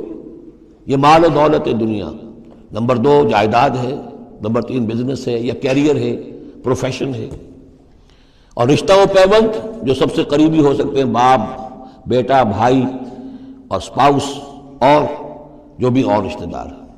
یہ مال و دولت دنیا، یہ رشتہ و پیوند، بتان وہم و گما، یہ صرف بت ہیں، ہمارے اپنے وہم کے، توہم کے، ان کی کوئی حقیقت نہیں ہے۔ بتان وہم و گما، لا الہ الا اللہ۔ اگر لا الہ الا اللہ کی شمشیر سے ان بتوں کو آپ توڑ نہیں دیں گے، اور جب تک ٹھیک ہے، حق ہے ان کا، بیوی کا حق ہے، اولاد کا حق ہے، ان لنفسک علیک حقا، لیکن وہ تابع رہے، ان 3 چیزوں کے تابع رہے، تب تک ٹھیک ہے۔ اور اگر ان 3 چیزوں سے وہ اوپر چلا گیا، کوئی بھی ایک بھی، تو بس وہ توحید ختم ہے، اب وہ شرک ہے۔ لقد نصرکم اللہ فی مواطن کثیرۃ ویوم حنین، اور اے مسلمانوں تمہاری اللہ نے مدد کی بہت سے مواقع پر، اور خاص طور پر یوم حنین۔ اب ظاہر بات ہے کہ یہ حصہ وہ ہے جو نازل ہو رہا ہے، جو کہ ہم کون سے رکوع میں پہنچ گئے، 4تھے رکوع میں پہنچ گئے، تو 4تھا اور 5واں پھر وہ ہے جو ذی قعدہ سن 9 میں نازل ہو رہا ہے۔ تیسرا رکوع جہاں ختم ہوا، وہ 2 رکوع ختم ہو گئے کہ جو قریش پر حملے کے ضمن میں اور مکے کی طرف اقدام کے ضمن میں جو رد و قدع ہو رہی تھی، اور وہ فتح مکہ سے پہلے نازل ہوئے، سن 8 ہجری میں، رمضان سے قبل۔ اب یہ پھر وہی سلسلہ جڑ گیا جو 6 آیتیں ہم پہلے پڑھائے ہیں، ذی قعدہ سن 9 ہجری میں جو نازل ہوئی، اسی کے ساتھ۔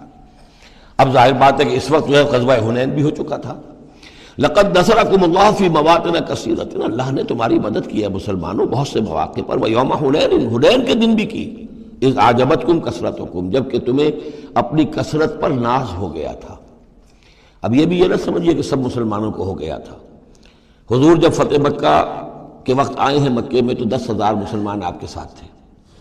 پھر اس کے بعد آپ نے جب طائف پر حملے کا فیصلہ کیا اور اس کے بعد آپ میدان میں نکلے اور حنین کی جنگ ہوئی ہے تو 12,000 کا لشکر آپ کے ساتھ تھا۔ 10,000 وہ تھے اور 2,000 یا تو وہ لوگ تھے جو فتح مکہ کے بعد ایمان لائے، نو مسلم سمجھ لیجئے اسی وقت جو ایمان لائے، اور یا ابھی وہ مشرک ہی تھے لیکن چونکہ اب وہ رعایا ہو گئے مسلمانوں کی تو وہ بھی گویا کہ شریک تھے اس میں ان کے خادموں اور معاونین کی حیثیت سے۔ 12,000 کا یہ لشکر جب گزر رہا تھا ایک وادی سے، اور اس وادی کے دونوں طرف پہاڑیاں تھیں، تو جو تیر انداز تھے اور وہ بہت ہی نشانے والے لوگ تھے تو انہوں نے مورچے بنا رکھے تھے پہاڑیوں کے اوپر، ان کے اوپر سے تیروں کی بوچھاڑ آئی ہے، تو یہ نشیب میں ہے، وادی میں ہے، اوپر سے بیراج آ رہا ہے، اس کے نتیجے میں بھگدڑ مچ گئی۔ بعض روایات میں تو آتا ہے کہ حضور کے ساتھ صرف 30-40 آدمی رہ گئے، علامہ شبلی نے یہی لکھا ہے 30-40 آدمی رہ گئے، لیکن سید سلیمان ندوی نے پھر اپنے استاد سے اختلاف کرتے ہوئے اسی میں سیرت النبی میں نوٹ دیا کہ نہیں 300-400 آدمی رہ گئے تھے، لیکن 300-400 آدمی بھی رہ جائیں 12,000 میں سے تو بھگدڑ بہت بڑی۔ اس وقت پھر حضور خود اپنی سواری سے اترے ہیں، علم اپنے ہاتھ میں لیا ہے، رجز آپ نے پڑھا ہے، انا النبی لا کذب انا ابن عبد المطلب، میں نبی ہوں اس میں کوئی شک نہیں، چاہے یہ 12,000 میرا ساتھ دے تب بھی نبی ہوں، کوئی ساتھ نہ دے تب بھی نبی ہوں، اور میں عبد المطلب کا بیٹا یعنی پوتا میدان میں موجود ہوں۔ اس پر پھر یہ کہ آپ نے لوگوں سے کہا کہ پکارو الیہ یا عباد اللہ، الیہ یا اصحاب الشجرہ، الیہ یا اصحاب البدر، کہاں جا رہے ہو اے بدریوں، کہاں جا رہے ہو اے جو صلح حدیبیہ کے وقت جنہوں نے مجھ سے بیعت کی تھی موت کی، بیعت رضوان، کہاں جا رہے ہو؟ پھر لوگ پلٹے ہیں، پھر فتح ہو گئی۔ اذ اعجبتکم کثرتکم، جبکہ تمہیں اپنی کثرت پر ناز ہو گیا تھا، فلم تغن عنکم شیئا، تو وہ کثرت تمہیں کچھ نہ بچا سکی، کچھ کام نہ آ سکی تمہارے، وضاقت علیکم الارض بما رحبت، اور تم پر زمین اپنی پوری فراخی کے باوجود تنگ آ گئی، تنگ پڑ گئی، تنگ ہو گئی، ثم ولیتم مدبرین، اور پھر تم پیٹھ موڑ کر بھاگے۔ ثم انزل اللہ سکینتہ علی رسولہ، پھر اللہ نے نازل فرمایا اپنی طرف سے سکون اور تسکین اپنے رسول پر، وعلی المومنین، اور اہل ایمان پر، وانزل جنودا لم تروها، اور اس وقت بھی اللہ نے ایسے لشکر بھی اتارے جنہیں تم نے نہیں دیکھا، وعذب الذین کفروا، اور عذاب دیا کافروں کو، وذالک جزاء الکافرین، اور یقیناً یہ کافروں کا بدلہ یہی ہے۔ ثم یتوب اللہ من بعد ذلک علی من یشاء، پھر اس کے بعد بھی اللہ تعالیٰ توبہ نصیب فرما دے گا اپنے بندوں میں سے جس کو چاہے گا، اللہ غفور اور رحیم ہے۔ یا ایھا الذین آمنوا انما المشرکون نجس فلا یقربوا المسجد الحرام بعد عامہم ھذا، اہل ایمان یہ مشرک ناپاک ہیں، پلید ہیں، تو اب یہ اس سال کے بعد مسجد حرام کے قریب نہ پھٹکنے پائیں۔ سن 9 کا حج جو ہے کھلا تھا مشرکین کے لیے بھی اور اہل ایمان بھی گئے، حضرت ابو بکر کی زیر امارت قافلہ حج مدینے سے گیا، حضور نہیں گئے، اسی میں اعلان یہ بھی کر دیا گیا اب آئندہ سال سے کوئی مشرک قریب نہیں آ سکے گا، نہ بیت اللہ کے، بیت الحرام کے، نہ حج کے لیے آ سکے گا۔ لا یقربوا المسجد الحرام بعد عامہم ھذا، اس سال کے بعد اب وہ قریب نہ پھٹکے مسجد حرام کے۔ وَإِنْ خِفْتُمْ عِلَّةً، اب اندازہ ہوا ہوگا کہ یہ تو آتے تھے لوگ تو ہماری آمدنی ہوتی تھی، حاجی آتے تھے، قربانیاں کرتے تھے، کچھ اور نظریں چڑھاتے تھے، چڑھاوے چڑھاتے تھے تو ہماری آمدنی ہوتی تھی۔ وَإِنْ خِفْتُمْ عِلَّةً، اگر تمہیں فقر کا اندیشہ ہو، فَسَوْفَ يُغْنِيكُمُ اللَّهُ مِنْ فَضْلِهِ، تو عنقریب اللہ تعالیٰ تمہیں غنی کر دے گا اپنے فضل سے انشاء، اگر وہ چاہے گا۔ ان اللہ علیم الحکیم، یعنی اتنی آئیں گی غنیمتیں تمہارے پاس کہ تم سے سنبھالی نہیں جائیں گی۔ حضور کے انتقال کے بعد چند سال کے اندر اندر سلطنت فارس اور سلطنت روما اور وہاں سے جو سیلاب آیا ہے مال غنیمت کا، تو حضور نے تو یہی فرمایا تھا کہ اے مسلمانوں، اس دنیا سے جاتے ہوئے آپ نے فرمایا تھا کہ مجھے تم پر فقر کا اندیشہ نہیں ہے، مجھے تو اندیشہ اب یہ ہے کہ تم پر دولت کے انبار آ جائیں گے تمہارے قدموں میں، اور پھر تم اس دولت کی وجہ سے ایک دوسرے کی گردنیں مارو گے۔ ان اللہ علیم الحکیم، قاتل الذین لا یؤمنون باللہ ولا بالیوم الآخر ولا یحرمون ما حرم اللہ ورسولہ ولا یدینون دین الحق من الذین اوتوا الکتاب حتی یعطوا الجزیۃ عن ید وہم صاغرون۔ یہ آیت بھی فلسفہ دین کے اعتبار سے بہت اہم ہے۔ جنگ کرو ان لوگوں سے جو نہ ایمان رکھتے ہیں اللہ پر نہ یوم آخر پر، جو حرام نہیں ٹھہراتے جس کو اللہ اور اس کے رسول نے حرام ٹھہرایا، اور نہ قبول کرتے ہیں دین حق کی تابع داری من الذین اوتوا الکتاب، ان لوگوں میں سے کہ جن کو کتاب دی گئی تھی، حتیٰ یؤتوا الجزیۃ عن ید وہم صاغرون، یہاں تک کہ وہ اپنے ہاتھ سے جزیہ پیش کرے اور چھوٹے ہو جائیں، نیچے رہے، تابع ہو جائیں۔ یہ فرق ہے جو کیا گیا ہے۔ مشرکین عرب کے لیے تو کوئی آپشن نہیں تھا، یا ایمان لاؤ یا گردن مار دی جائے گی، اس لیے کہ ان میں سے تھے حضور صلی اللہ علیہ وسلم، ان پر اتمام حجت بدرجہ آخر ہو گیا۔ لیکن یہ کہ باقی لوگوں کے لیے، نصارہ اور یہود کے لیے بھی، اور اسی کے تابع بقیہ پوری نوع انسانی ہے، تمام انسان، پھر فارس کے لوگ تھے یا ہندوستان کے لوگ تھے یا اور تھے، ان سب کے لیے قانون یہی رہا ہے۔ کسی کے لیے یہ چیلنج نہیں ہے کہ تم یا ایمان لاؤ یا قتل کر دیے جاؤ گے، اس کے بعد کسی کے لیے نہیں۔ یہ خاص وقت تھا اس قوم کے لیے اس عذاب کا کہ جس قوم نے ایک رسول کی دعوت کو رد کیا تھا۔ اب اس کے بعد کوئی رسول ہے بھی نہیں، موجود نہیں ہے، بنفس نفیس تو موجود نہیں ہے، معنوی طور پر ہے، وہ واقعتاً جو ہے مادی طور پر تو نہیں ہے۔ اس حوالے سے بقیہ پوری نوع انسانی کا معاملہ کیا ہے؟ ان کے سامنے یہ ہے کہ قتال ان سے بھی کیا جائے گا، جنگ ان سے بھی کی جائے گی، یہاں تک کہ وہ تابع ہو جائیں، اللہ کے دین کی بالادستی کو قبول کر لیں، لیکن اس کے نیچے وہ یہودی رہیں، وہ مجوسی رہیں، وہ ہندو رہیں، وہ سکھ رہیں، وہ پارسی رہیں، وہ جو بھی چاہے رہیں، انڈیویجول کو کسی کو اسلام لانے پہ مجبور نہیں کیا جائے گا، اور یہ نہیں ہوگا کہ گردن اڑا دی جائے گی یا اسلام لاؤ۔ وہ معاملہ تھا مشرکین عرب کے لیے۔ یہ جو زمین و آسمان کا فرق، اس کو اچھی طرح سمجھ لیجئے۔ یہی وجہ ہے کہ پھر جب دور صحابہ میں اور دور خلافت راشدہ میں فوجیں نکلی ہیں صحابہ کی، تو 3 آپشنز دیتے تھے وہ: ایمان لے آؤ، تم ہمارے برابر کے ہو جاؤ گے، تمہارے حقوق ہمارے حقوق برابر، ہم یہ بھی نہیں کہیں گے ہم سینئر ہیں تم جونیئر ہو، تمہارے حق کا برابر، بالکل برابر۔ اگر ایمان نہیں لاتے، تابع داری اختیار کرو، جزیہ دو، اور اسلامی ریاست کی بالادستی قبول کرو، پھر تم یہودی رہو، مجوسی رہو، عیسائی رہو، نصرانی رہو، جو چاہو رہو، ہندو رہو، بدھ مت کے رہو، جو چاہو رہو۔ اگر یہ بھی نہیں گوارا، گویا کہ تم باطل کے نظام کو قائم رکھنا چاہتے ہو، تو پھر تیسرا آلٹرنیٹو تلوار آئے گی میرے اور ہمارے تمہارے درمیان فیصلہ کرے گی، آ جاؤ میدان جنگ میں۔ 3 آپشنز ان کے لیے، مشرکین عرب کے لیے بھی 3 آپشن بن گئے تھے 2 ہی، یا ایمان لاؤ یا قتل کر دیے جاؤ گے۔ تیسرا آپشن یہ تھا کہ جزیرہ نما عرب چھوڑ کر جہاں چاہو بھاگ جاؤ، یہاں نہیں رہ سکتے، لیکن یہ اس میں امپلائڈ تھا نہیں، کلیئر نہیں تھا، اسپیلٹ آؤٹ نہیں تھا۔ لیکن ان کے لیے یہ دوسرا آپشن تھا، قاتل الذین لا یؤمنون باللہ، قتال کرو ان سے جو ایمان نہیں رکھتے اللہ پر، نہ یوم آخر پر، ولا یحرمون ما حرم اللہ ورسولہ، نہ حرام ٹھہراتے ہیں اور سمجھتے ہیں ان چیزوں کو جو اللہ اور اس کے رسول نے حرام کی ہیں، ولا یدینون دین الحق، اور نہ دین حق کو قبول کرنے کے لیے اور اس کی تابعداری کرنے کے لیے تیار ہیں، من الذین اوتوا الکتاب، اہل کتاب میں سے، ان سے بھی جنگ کرو، حتیٰ یؤتوا الجزیۃ عن ید، یہاں تک کہ وہ دے جزیہ ہاتھ سے، وہم صاغرون، اور چھوٹے ہو کر رہیں، اسلام کی بالادستی قبول کریں۔ وقالت الیہود عزیر ابن اللہ، اور یہودیوں نے یہ اعتقاد گھڑ لیا تھا کہ عزیر اللہ کے بیٹے ہیں۔ وقالت النصارى المسیح ابن اللہ، اور نصارہ نے یہ عقیدہ گھڑ لیا کہ مسیح اللہ کے بیٹے ہیں۔ ذالک قولہم بافواہہم، یہ ان کی منہ سے باتیں ہیں جو نکلی ہیں، ان کی کوئی حقیقت نہیں ہے۔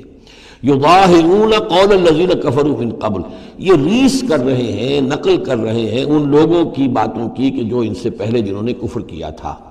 یہ میں اشارہ کر چکا تھا کہ متھرائزم یہ ایک مذہب تھا پرانا، اور خاص طور پر مصر اس کا بہت بڑا مرکز تھا۔ تو جب یہ سینٹ پال نے جب تبلیغ شروع کی ہے عیسائیت کی، اور وہ وہاں سے پھر بات جو ہے آگے بڑھی ہے، اور جینٹائلز کے اندر بھی تبلیغ اس نے شروع کی، تو اس نے پھر اپنے مذہب میں ایسے اعتقادات شامل کر لیے کہ یہ جو دوسرے مذہب کے لوگ ہیں وہ آسانی سے ہمارے اس مذہب میں عیسائیت میں آ جائیں۔ تو جو تثلیث مصر میں پہلے سے موجود تھی، اسی تثلیث کے نام بدل دیے۔ مصر میں تثلیث تھی God the father, Horus the son of God, and Isis the god mother. تو اللہ خدا اور ایک خدا کی ماں، وہ جو آئسس دیوی، یعنی اور خدا کا بیٹا۔ تو اللہ اور عیسیٰ اور مریم، یہ پہلی تثلیث تھی ابتدائی کی جو بنی ہے۔ God the father, Horus the son of God, and Isis the god mother. تو انہوں نے ان کی نقالی کی ہے، اس نقالی میں انہوں نے یہ تثلیث ایجاد کر دی ہے۔ قاتلہم اللہ انا یوفکون، اللہ تعالیٰ انہیں قتل کرے، ہلاک کرے۔ یہ کہاں سے بچلائے گئے ہیں۔ اتخذوا احبارهم ورهبانهم اربابا من دون اللہ۔ دوسری جو سب سے بڑی گمراہی ہوئی عیسائیوں میں وہ یہ ہے کہ انہوں نے اپنے احبار اور رہبان کو بھی رب بنا لیا اللہ کے سوا۔ اب یہ جو ہے اس پر اعتراض کیا تھا، اعتراض نہیں سوال کیا تھا حضرت عدی ابن حاتم نے، جو مشہور ہیں حاتم طائی، بہت بڑے جو سخی تھے، وہ تو خیر فوت ہو چکے تھے حضور کی بعثت سے قبل، اور وہ عیسائی تھے۔ ان کے بیٹے تھے یہ عدی ابن حاتم، یہ ایمان لے آئے۔ لیکن ایک روز انہوں نے حضور سے پھر یہ کہا کہ حضور یہ بات کچھ سمجھ میں نہیں آئی، قرآن کہتا ہے کہ ہم نے بحیثیت عیسائی اپنے احبار اور رہبان کو اپنا خدا بنا لیا، ارباب بنا لیا، تو ایسی بات تو نہیں ہے، تو اس کا مفہوم کیا ہے؟ تو آپ نے فرمایا کیا یہ صحیح نہیں ہے کہ جس شے کو وہ حلال کہہ دے تم حلال مان لیتے ہو، جس شے کو وہ حرام کہہ دے تم حرام مان لیتے ہو؟ کہ جی یہ تو ہے، تو یہی تو خدا بنا مان لینا ہے۔ یعنی قانون سازی کا حق اللہ کو حاصل ہے، یہاں پوپ صاحب کو پورا اختیار ہے، جو چاہے فیصلہ کر دے۔ تو 2000 سال تک تو حضرت مسیح کو سولی دینے کا الزام یہودیوں پر رہا، اب آ کر اچانک انہوں نے ایک ڈیکری، ایک فرمان کے ذریعے سے بری کر دیا، تاریخ کو بدل دیں، حرام کو حلال کر دیں، حلال کو حرام کر دیں۔ یہی ہمارے ہاں بھی ایک پوپ ہوتے ہیں، یہ جو ہمارے یہاں اسماعیلی ہیں، ان کا جو امام حاضر ہے وہ معصوم ہے، اور وہ جس چیز کو چاہے حلال کر دے، جس چیز کو چاہے حرام کر دے۔ انہوں نے بھی شریعت ساقط کی ہوئی ہے، اسماعیلیوں پر شریعت نہیں ہے۔ ایک اسماعیلی وہ ہے جو ہنزا وغیرہ میں رہتے ہیں، ان کے ہاں شریعت ہے، یہ پرانے اسماعیلی ہیں کہ جو باہر سے آ کر یہاں پر آباد ہوئے تھے۔ ایک یہ گجرات کے علاقے میں آ کر جب اسماعیلیوں نے اپنی تبلیغ کی ہے تو انہوں نے وہی کیا جو سینٹ پال نے کیا تھا، شریعت ساقط کر دی۔ اور جو ہندوؤں کا عقیدہ تھا اس کے اندر 9 اوتار تھے، 9 اوتار آ چکے ہیں دنیا میں اللہ کے، ان کا کہ حضرت علی 10ویں اوتار ہیں، 10م اوتار، وہ 10م اوتار ان کے عقیدے میں شامل ہو گیا۔ اور جو ان کا امام حاضر ہے اسے پورا اختیار حاصل ہے، شریعت کی جس چیز کو چاہے منسوخ کر دے، جو چیز چاہے حرام قرار دے دے، جو چیز چاہے حلال قرار دے دے، یہ ہے جی۔ تو اتخذوا احبارهم ورهبانهم، تو یہ تو گویا کہ خدا ہی بنا لیا، یہ اختیار تو خدا ہی ہے۔ اربابا من دون اللہ، انہوں نے اللہ کے سوا ان کو بھی رب بنا لیا ہے۔ والمسیح ابن مریم، اور مسیح ابن مریم کو تو پوچھتے ہیں۔ وما امروا الا لیعبدوا الہا واحدا، انہیں نہیں حکم دیا گیا تھا مگر اس بات کا کہ وہ پوجے صرف ایک الہ کو، لا الہ الا ہوا، نہیں ہے کوئی معبود اس کے سوا، سبحانہ عما یشرکون، وہ پاک ہے اس سے کہ جو شرک یہ کر رہے ہیں۔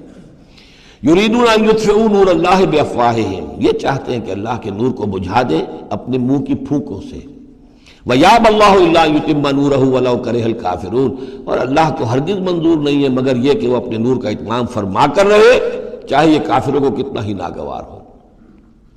هُوَ الَّذِي أَرْسَلَ رَسُولَهُ بِالْهُدَى وَدِينِ الْحَقِّ لِيُظْهِرَهُ عَلَى الدِّينِ كُلِّهِ، وہی تو ہے جس نے بھیجا ہے اپنے رسول کو صلی اللہ علیہ وسلم الہدا اور دین حق دے کر، تاکہ غالب کرے اسے کل کے کل دین پر، کل نظام زندگی پر، وَلَوْ كَرِهَ الْمُشْرِكُونَ، خواہ یہ مشرکوں کو کتنا ہی ناگوار ہو۔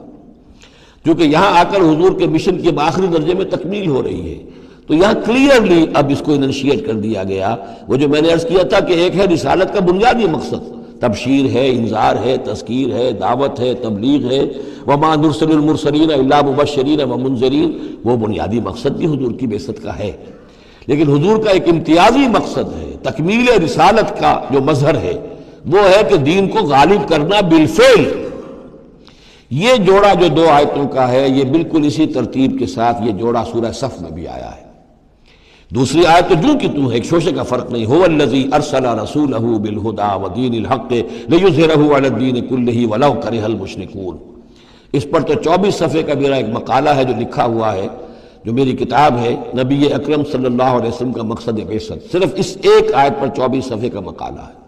اور میں مطمئن ہوں، اللہ کا شکر ہے کہ اس آیت کا حق اللہ تعالیٰ نے میرے ذریعے سے پورا کروا دیا ہے۔ اس میں کسی اعتبار سے، اس لیے کہ لوگ اس میں سے اپنے لیے راستے نکالتے ہیں، چور دروازے، یہ تو جی اللہ غالب کرنے والا ہے، کوئی انسان غالب کرنے والے تھوڑا ہی ہیں، اور یہ ہے اور وہ ہے، اس لیے کہ جو آدمی کام چور ہے چاہتا ہے کسی طریقے سے کوئی راہ فرار ہو، بھاگنے کا کوئی راستہ مل جائے، لیکن آپ اگر اس کو پڑھیں گے تو معلوم ہوگا کوئی راستہ فرار کا نہیں ہے۔ ہر جو بھی ممکن ہو سکتی ہے نحوی اعتبار سے، جو امکان ہو سب کو میں نے لے کر اور ثابت کر دیا ہے کہ اس میں کہیں فرار کا راستہ نہیں۔ البتہ پہلی آیت میں تھوڑا سا فرق ہے، وہ آیت جو ہے وہاں ہے یریدون لیطفئوا، یہاں ہے ان یطفئوا، بس اتنا فرق ہے۔ بافواہہم، یریدون لیطفئوا نور اللہ بافواہہم، یریدون ان یطفئوا نور اللہ بافواہہم، وہاں ہے واللہ متم نورہ ولو کرہ الکافرون، یہاں ہے ویابی اللہ الا یتم نورہ ولو کرہ الکافرون۔ یہ تو چاہتے ہیں کہ اپنے منہ کی پھونکوں سے، جس کو کہ پھر مولانا ظفر علی خان نے خوب اس کی تعبیر کی ہے، نور خدا ہے کفر کی حرکت پہ خندہ زن، پھونکوں سے یہ چراغ بجھایا نہ جائے گا۔ تو یہ جو چاہتے ہیں کہ اپنی منہ کی پھونکوں سے، اور اس میں ایک طرح کا طنز ہے، یہودی چونکہ سامنے آ کر مقابلہ نہیں کر رہے تھے تو یہ ایسے تھا کہ منہ کی پھونکوں سے بجھانا چاہ رہے ہیں، صرف سازشیں ہیں ان کی، اور جو بھی یہ کر رہے ہیں کبھی سامنے آ کر انہوں نے جنگ نہیں کی۔ یریدون ان یطفئوا نور اللہ بافواہہم واللہ متم ویابی اللہ الا ان یتم نورہ ولو کرہ الکافرون هو الذی ارسل رسولہ بالہدی ودین الحق لیظہرہ علی الدین کلہ ولو کرہ المشرکون۔ یا ایھا الذین آمنوا ان کثیرا من الاحبار والرہبان لَيَأْكُلُونَ أَمْوَالَ النَّاسِ بِالْبَاطِلِ وَيَصُدُّونَ عَنْ سَبِيلِ اللَّهِ وَالَّذِينَ يَكْنِزُونَ الذَّهَبَ وَالْفِضَّةَ وَلَا يُنْفِقُونَهَا فِي سَبِيلِ اللَّهِ فَبَشِّرْهُم بِعَذَابٍ أَلِيمٍ۔ یہ آیت بھی بہت اہم ہے، اس لیے کہ جو مسلمان امتوں کے اندر علماء اور احبار اور صوفیاء، یا آپ ایک لفظ استعمال کریں مذہبی پیشوا، جو بھی ایک طبقہ بن جاتا ہے، اگر ان میں دنیا کی محبت اور مال کی محبت آ جائے، ایک عام کاروباری آدمی ہے، دنیا کا کاروبار کرتا ہے، اب ظاہر بات ہے حلال ذریعے سے کما رہا ہے، اچھا کھائے اچھا پہنے، ٹھیک ہے، کوئی جائیداد بھی بناتا ہے، کوئی حرام کام نہیں ہے، اس کی اولاد کو منتقل ہو جائے گی۔ لیکن یہ کہ جو شخص دین کی خدمت میں لگا ہوا ہے، اب اسے فرض کیجئے کوئی ہدیہ دے رہا ہے، کوئی اس کو اگر فرض کیجئے تحفہ دے رہا ہے یا کسی طریقے سے، تو دین کے لیے دے رہا ہے۔ اگر یہ لوگ بھی اپنے پاس دولت جمع کریں، اگر یہ اپنی جائیدادیں بنائیں، تو یہ بدترین انسان ہے آسمان کی چھت کے نیچے کی۔ یہ سمجھ لیجیے اچھی بات، عام آدمی کے لیے قانون اور ہوگا۔ اس حدیث کو ذہن میں لے آئیے، حضور نے فرمایا یوشک ان یاتی علی الناس زمان، مجھے اندیشہ ہے لوگوں پر ایک وقت ایسا آ جائے گا۔ کیسا آ جائے گا؟ لا یبقی من الاسلام الا اسمہ، اسلام میں سے اس کے نام کے سوا کچھ نہیں بچے گا۔ ولا یبقی من القرآن الا رسمہ، قرآن میں سے اس کے رسم الخط کے سوا کچھ نہیں بچے گا۔ مساجدہم عامرۃ، ان کی مسجدیں آباد بہت ہوں گی، شاندار ہوں گی، وہی خراب من الہدی، ہدایت سے خالی ہوں گی۔ وعلماؤہم شر الناس تحت ادیم السماء، اور ان کے علماء آسمان کی چھت کے نیچے کے بدترین انسان ہوں گے۔ من عندہم تخرج الفتنۃ وفیہم تعود، انہی میں سے فتنہ برآمد ہوگا، انہی میں گھس جائے گا۔ تو یا ایھا الذین آمنوا، اہل ایمان، ان کثیر من الاحبار والرہبان، یقیناً بہت سے علماء اور درویش لَیَأْکُلُونَ أَمْوَالَ النَّاسِ بِالْبَاطِلِ، وہ لوگوں کے مال ہڑپ کرتے ہیں باطل طریقے سے، وَيَصُدُّونَ عَنْ سَبِيلِ اللَّهِ، اور وہ روکتے ہیں لوگوں کو اللہ کے راستے سے، والذین، اور کوئی نئی دعوت اٹھی ہے، کوئی اللہ کا بندہ جو ہے لوگوں کو دین کی طرف بلا رہا ہے، یہ اپنی مسندیں جب خطرے میں دیکھتے ہیں تو نہیں چاہیں گے کہ ہمارے عقیدت مند جو ہے وہ کسی بھی ایسی دعوت کی طرف رخ کریں اور متوجہ ہو جائیں۔ ان کی جائیدادیں بن رہی ہیں، بڑے بڑے ایسٹس بنا رہے ہیں، جب مرتے ہیں تو چھوڑ کر جائیدادیں جاتے ہیں، ان کی اولادوں کے پھر آپس میں مقدمے ہوتے ہیں، جھگڑے ہوتے ہیں۔ فرمایا والذین یکنزون الذھب والفضۃ، اور وہ لوگ کہ جو دفینے بناتے ہیں، جمع کرتے ہیں اپنے پاس سونا اور چاندی، ولا ينفقونها فی سبیل اللہ، اور وہ خرچ نہیں کرتے اس کو اللہ کی راہ میں، فبشرهم بعذاب علیم، تو ان کو بشارت دے دیجیے عذاب علیم کی، دردناک عذاب کی۔ یوم یحمى علیہا فی نار جہنم، جس دن کے ان کو تپایا جائے گا ان چیزوں کو جہنم کی آگ میں، فتقویٰ بہا جباہہم، اور اسی سونے اور چاندی کو تپا تپا کر اس سے پھر داغے جائیں گے ان کے ماتھے بھی، وجنوبہم، اور ان کے پہلو بھی، وظہورہم، اور ان کی پیٹھیں بھی، ھذا ما کنزتم لانفسکم، یہ ہے جو تم نے کنز کیا تھا اپنے لیے، جو دولت جمع کی تھی، جو خزانے بنائے تھے، فذوقوا ما کنتم تکنزون، تو اب مزہ چکھو اس کا جو تم نے کنز بنایا تھا۔